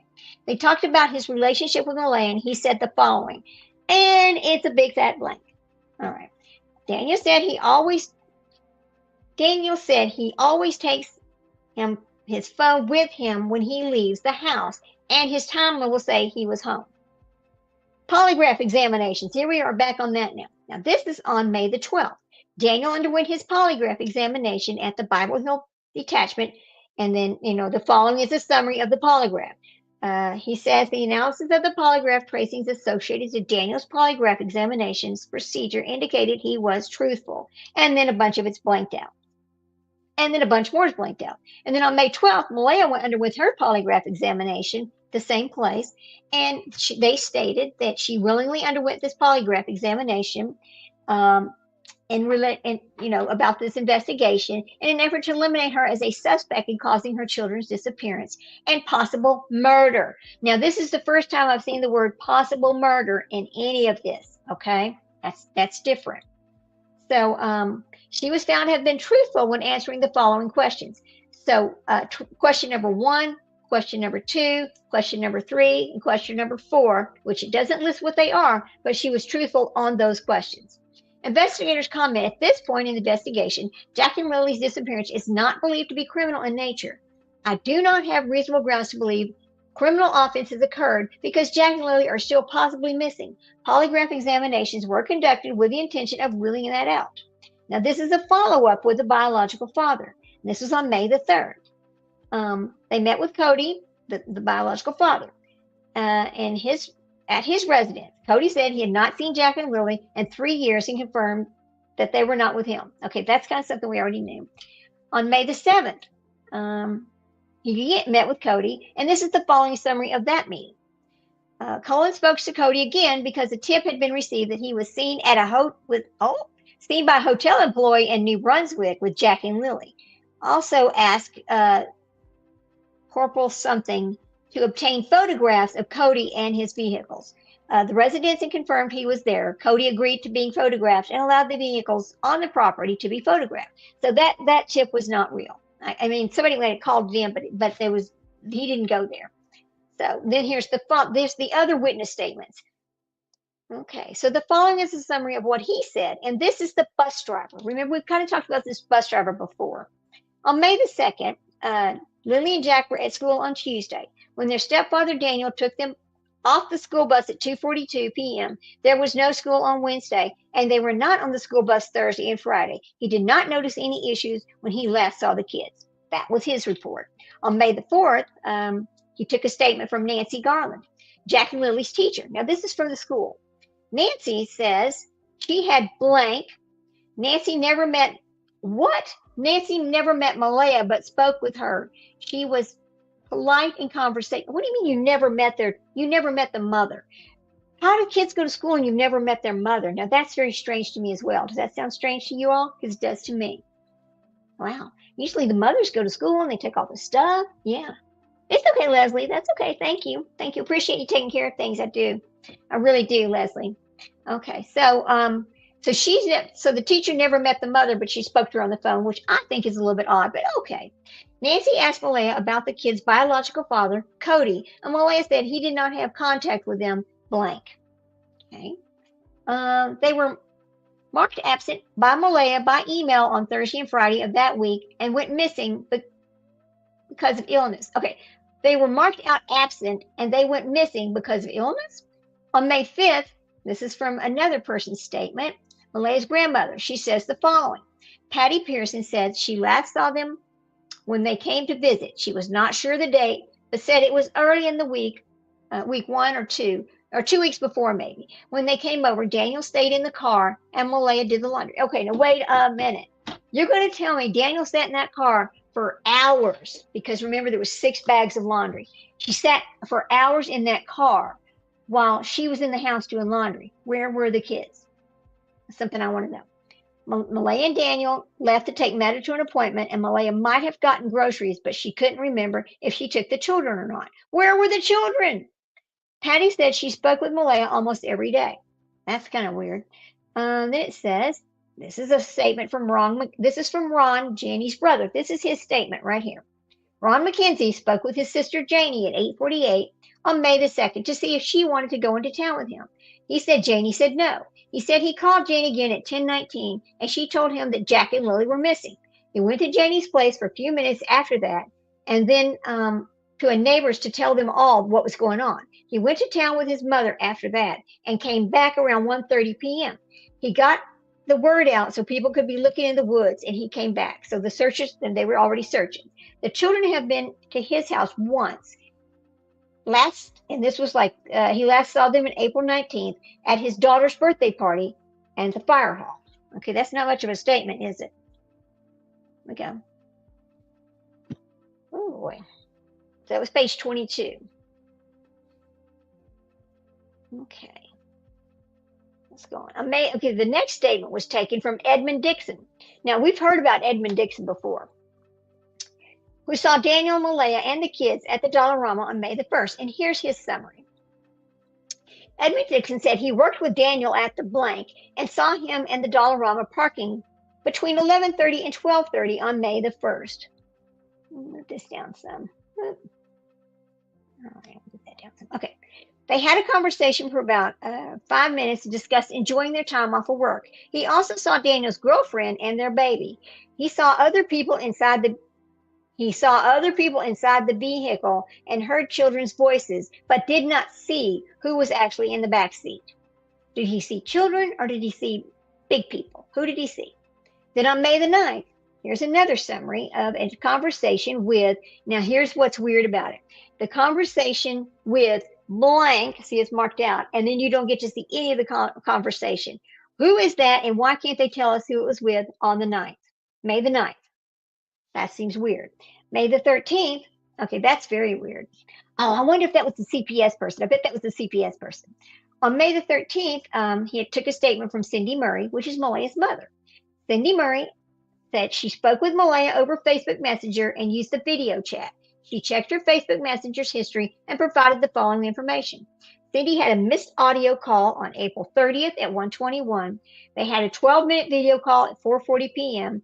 And Cindy said she didn't remember the exact call because they talk at least once a day or more. Now, that's pretty standard between a mom and a daughter, you know. On May the 1st, there was a missed call from Malehya at 2:52 p.m. and a video call at 3:37. Cindy said she called on a video chat and saw the kids, but nothing about the call stood out in her mind.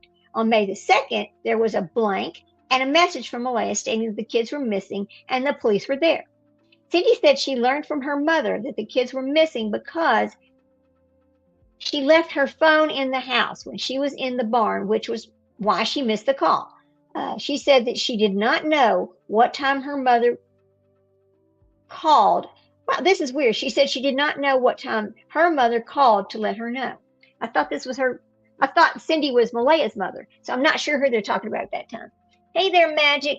How you doing, Magic Store? I haven't seen you in a while, girl. Good to see you. I'm so glad you stopped by. Thank you so much. We're just reading the information about Lily and Jack that's come out from the RCMP, but I'll tell you, girl, there's so many blanks in this, it's hard to even, it's kind of, I understand why it's redacted, but some of it shouldn't be.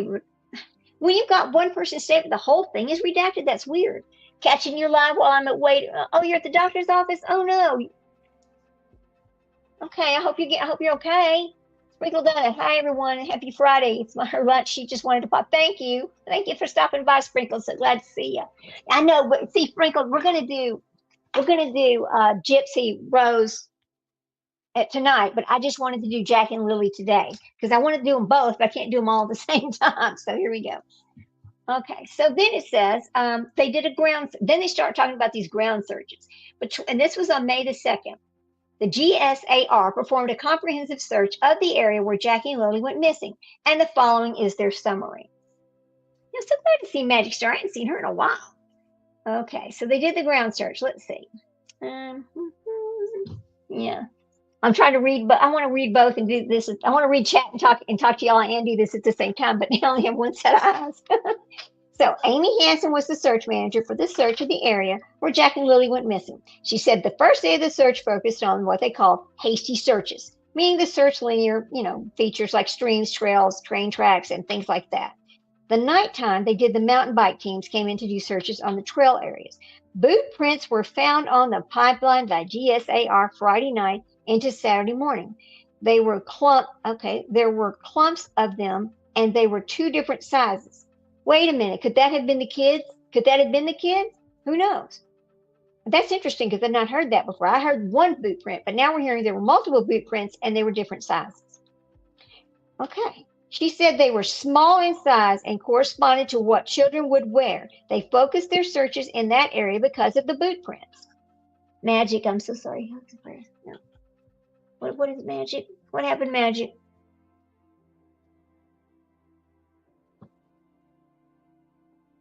Oh no. Magic, why didn't you call me, girl? You know we love you. I'm so sorry to hear that. If you need anything, just let us know. If we can help you, you just let me know. I'm so sorry to hear that. You let us know what's going on. If we can do anything, please reach out. Please. Okay. And then he goes, so they found these boot prints, which I had not heard this before. These are new. They did the grid searches in the area of the boot prints and expanded out the waterways in that area. They conducted more searches in the area of the house. They brought in heavy urban dogs who use the air scenting to find people that are alive. They heard reports of people with kids out searching, so they were not sure the boot prints belonged to Lily and Jack. They did think it was an out-of-the-way area for people to bring their kids for searches. See, I don't understand why were they allowed to search out there like that. That makes no sense. Okay. In the area of the search, they checked blinds. So there were some like hunting blinds there, tree stands and other structures that were open. They opened car doors if they were unlocked, but did not enter the houses of those who lived in that area.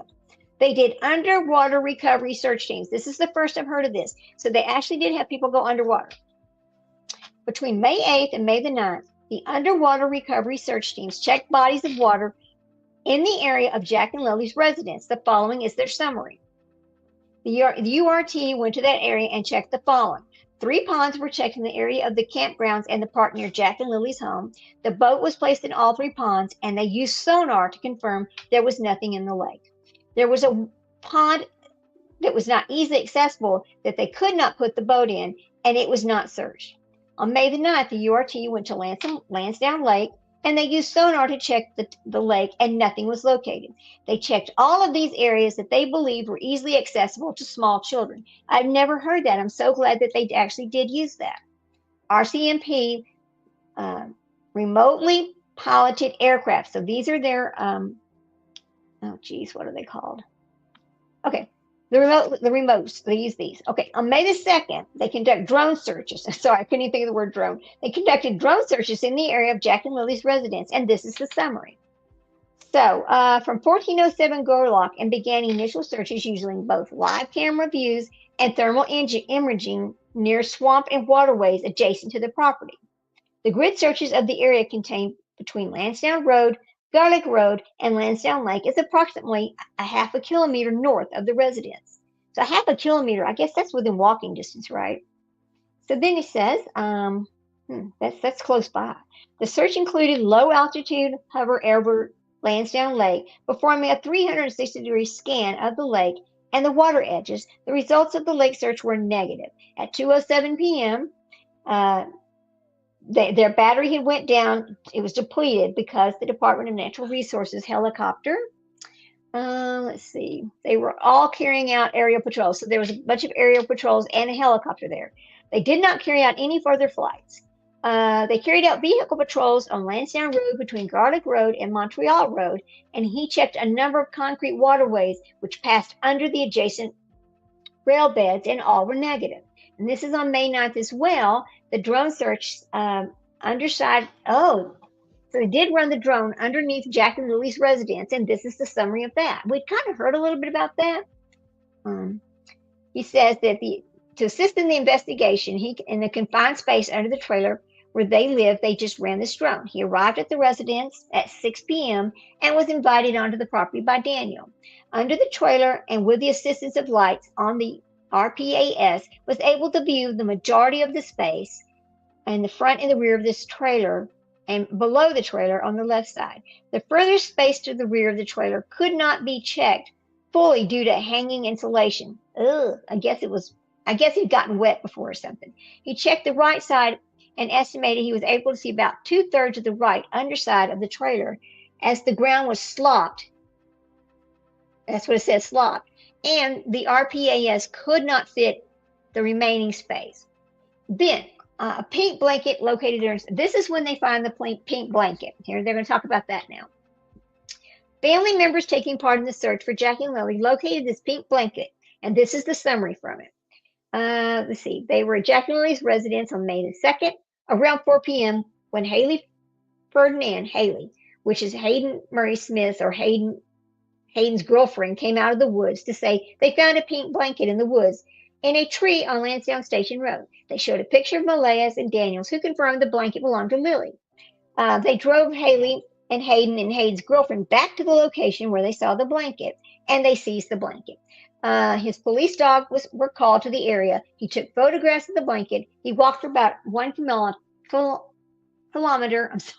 about 1 kilometer into the area with his dog and adjacent trail. They did not pick up a scent to complete the track.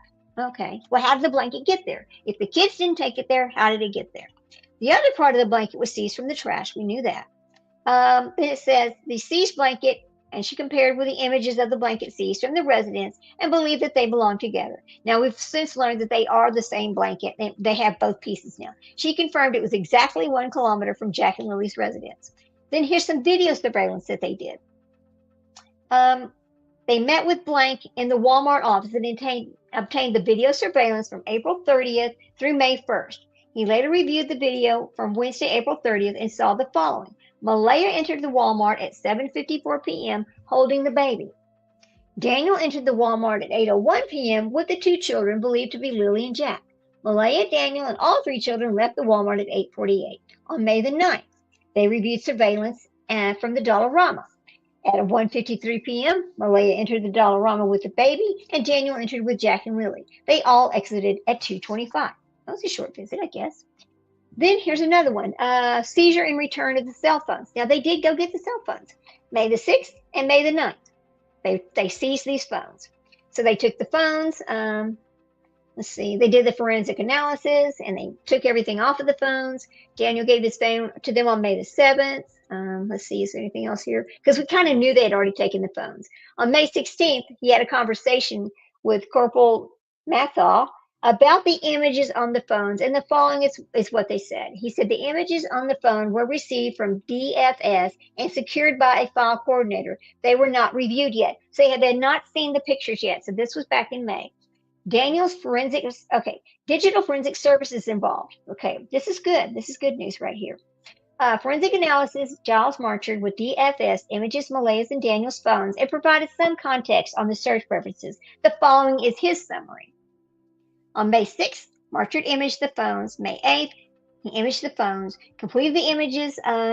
He requested that I send him the orders once authorized, and he would use the phone images he has to make another report with the time frame specified in the order and given to the investigators on a USB. It will not take long to do this because the timeline is short and he can do it this weekend maybe. Okay, well, I haven't heard about that yet.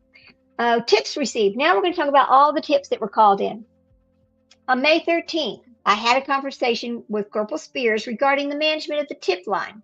He goes, is managing all the tips that are received and reviewing them as they come in. He said there has been 206 tips and investigators thus far. The tips include information that has been provided anonymously. Each tip is being followed up upon by investigators in MCU and documented on the file, which Captain Spears has reviewed as well. None of these tips so far have led to Jack and Lily's location or have any information that has been corroborated by the investigators. There are some areas that have been identified to be searched, and a list is being made for follow-up. These areas that have been identified have no correlation to the investigation to date. They are being checked out and an abundance of caution. Okay, so they're thinking it's far away, but they're going to check it out anyway. Well, any tip that's called in, they need to check, right? Examination of their phones. Okay, so there's the images of their phone that they've talked about before. And then they have reasonable grounds to believe that the records sought will afford information concerning the missing persons and assist in locating the missing persons. I have considered whether the examination can be limited to examining stored data relating only to specific date ranges. As such, I'm proposing the following examination perimeters. Well, I think everything on the phone needs to be taken. The following stored. Okay, so next they're talking about the electronic records that they're going to take, and we know the dates that or the timeline that they were taken because it was in that first page that we read. And he says, I'm proposing the limiting date range not apply to the following categories. It's talking about contacts, passwords, and encryptions, that kind of thing. I'm also proposing the examination of any stored data that has no date associated to it, including deleted or recovered data, and that falls within the category set out in paragraph 46A, which we kind of read that already. And he goes, I'm proposing categories. This is page 30 of 35. He's talking about these categories he's proposing. Let's see. Okay, there's that. They're going to prove up who owns what, who owns the phone, how long they had the phone, that kind of thing. As outlined above, I'm requesting image examination, including the following data. So let's talk about any electronic text messages, MSS messages, phone calls, anything between Malehya and Daniel. Looking for globals. The global positioning system is going to take a look. There's web browsing history, but they're not telling us what it says, and that's okay. Document files and all of that. So there's an address book. They've got the address book, and they were going through that. Digitally stored passwords. They're going through those. And any data relating to the ownership, possession, and access. Okay. Terms and conditions. Okay. Well, let's see. Let me see if there's anything on here. It keeps on talking about the electronics. Then it goes on to address books, things like that. Summary. On May the 2nd, Lilly and Jack Sullivan reported missing from 1407 Gairloch Road. She reported they walked away. See, what's weird about it is she says she reports them as wandering off. How does she know they wandered off? Did she see them? Makes no sense. She reported that they walked away from the home and could not be located. Malehya, her boyfriend, and Daniel, and his mother, Janie, were at the residence when the children went missing. They all provided statements saying they heard or saw the children on May the 2nd, but could not provide an exact timeline of when the children went missing. A police investigation has since confirmed the children were last seen outside of the home on May 1st, never on May 2nd, May 1st, at 2:25 p.m. when they went to the Dollarama and came back. So they did the extensive ground search. These people cannot confirm that these children were saw after midnight on May the 1st. That's kind of concerning. I believe, and it talks about, I believe a records access order under Missing Persons Act obtained, talks about what they're going to get. They think that's going to help. Okay, let's see if there's anything else. Application. Application for sealing order to protect information pursuant to common law authority. This matter involves two missing minors who are the subject of this application. I believe it's in the best interest of the investigation and the administration of justice to protect the integrity of the ongoing investigation. There are still investigation avenues remaining with this investigation, and the investigation may progress into a criminal investigation should the elements of criminal offense be identified. Due to this reason alone, I request that this application, together with any supporting information, be sealed from public view. Oh boy. Any persons claiming interest, legal or beneficial members of the public, that is described as the order came. Okay, so then it starts talking about the FOIAs and that kind. There's currently no other authority to protect the information with the Missing Persons Act in Nova Scotia. Okay, that is the 35 pages right there. Let's see, is that the end of it? Yeah, that is the end of it, I believe.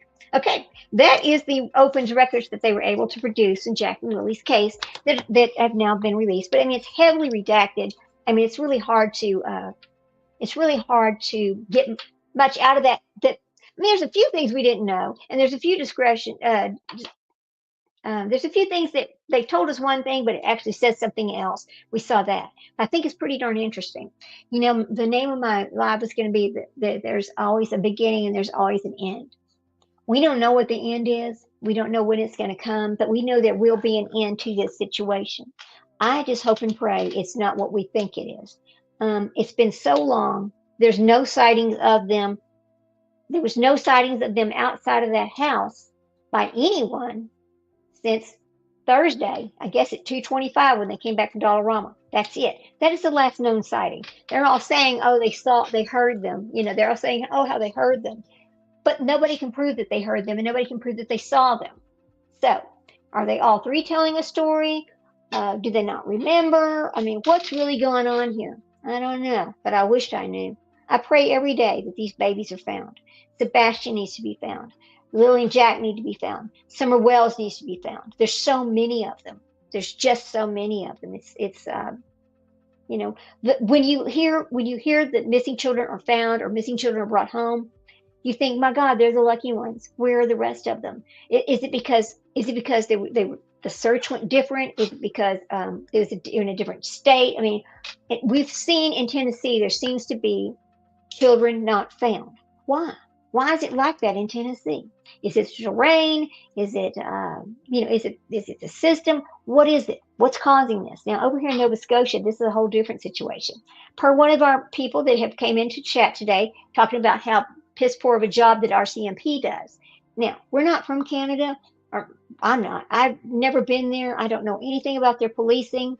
I don't know how many other children they have found or not found.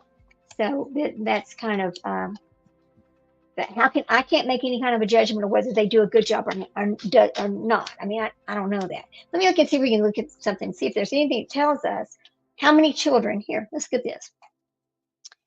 How many children are missing in Nova Scotia? Here we go. The thing is, I wanted to go to Nova Scotia on a vacation. anyway, this is, oh, go back one. This is kind of wild. Go back. There isn't a single constantly updated total for all missing persons in Nova Scotia, as it fluctuates daily. But high-profile cases like the Sullivan siblings, missing since May, and Dylan Eiler since May of 2020, remain prominent with the police. Dylan Eiler, did y'all know about this one? Dylan Eiler, a 3-year-old boy who disappeared from Truro in May of 2020. Canada's missing data shows thousands of missing persons reported annually across Canada, with specific numbers for different demographics, children, adults, male, female. In recent years, though, not always broken down by the province. That's interesting. Now I have to look into this Dylan Eiler child. I didn't know anything about him. Let's look and see if we can find anything on him. And then I'm going to have to go. Oh, we've been on for 2 hours? Wow. Let's see, Dylan Eiler. Let's check under that one. Dylan Eiler likely refers to the widely publicized 2020 disappearance of a young Canadian boy from Nova Scotia. While Dylan Eiler might refer to a young man who recently... No, that's not right. That's North Carolina. We're talking about Nova Scotia. Come on now. The 3-year-old boy who went missing. The case remains open and unresolved, attracting significant media attention and parental criticism regarding the investigation. Yeah, it always happens like that, doesn't it? The disappearance of Dylan Eiler. Let's see. We'll go to Wikipedia and take a look. May the 6th, 2020. His parents were Ashley Brown and Jason Eiler. They were criticized regarding their shortcomings as the initial police investigation. They also filed a lawsuit under the provincial cyberbullying lawsuit against 2 administrative social media groups that had hosted messages suggesting the parents were negligent or responsible for the death of their son. Okay. This is interesting. Okay, we're going to have to come back and talk about Dylan Eiler another time. Wow. Okay, we'll come back and talk about him another time. I got to get going. Anyway, so myself and Sprinkle Donor are probably going to come back tonight and talk about Gypsy Rose Blanchard and her ridiculousness. That case is crazy. And now she's out there trying to strike everybody and all this stuff. Here's the thing. She did all of this. It's real. It's not made up. These are things that she and Nick Godejohn did together. Because they're public now, she can't hide. She's going after people, right? Thank you, Leslie. I appreciate you coming in. I really do. I'm always happy to see my Leslie and my other mods and my Magic Star, which I'm very, very concerned about. But anyway, we'll come back later tonight and we'll talk about them. I don't know. I need to talk to Sprinkle Donut, see what time she's going to get off of work, because I need to give her time to go home and, have a bite to eat and that kind of thing before we jump on and start talking about, horrible Gypsy Rose Blanchard, the queen of hell. Now she's trying to hide behind religion. I'm like, oh, good God. When she walks up to those church doors, lightning strikes her. It does. Anyway, I'll see you all later. You all have a good afternoon. Be safe out there. Be careful. And I always say, hug your babies. Life is short. It's even shorter with your children at home. Go hug them. Talk to y'all guys later. Thank you so much. Be sure and hit that like button. Thank you. I always forget.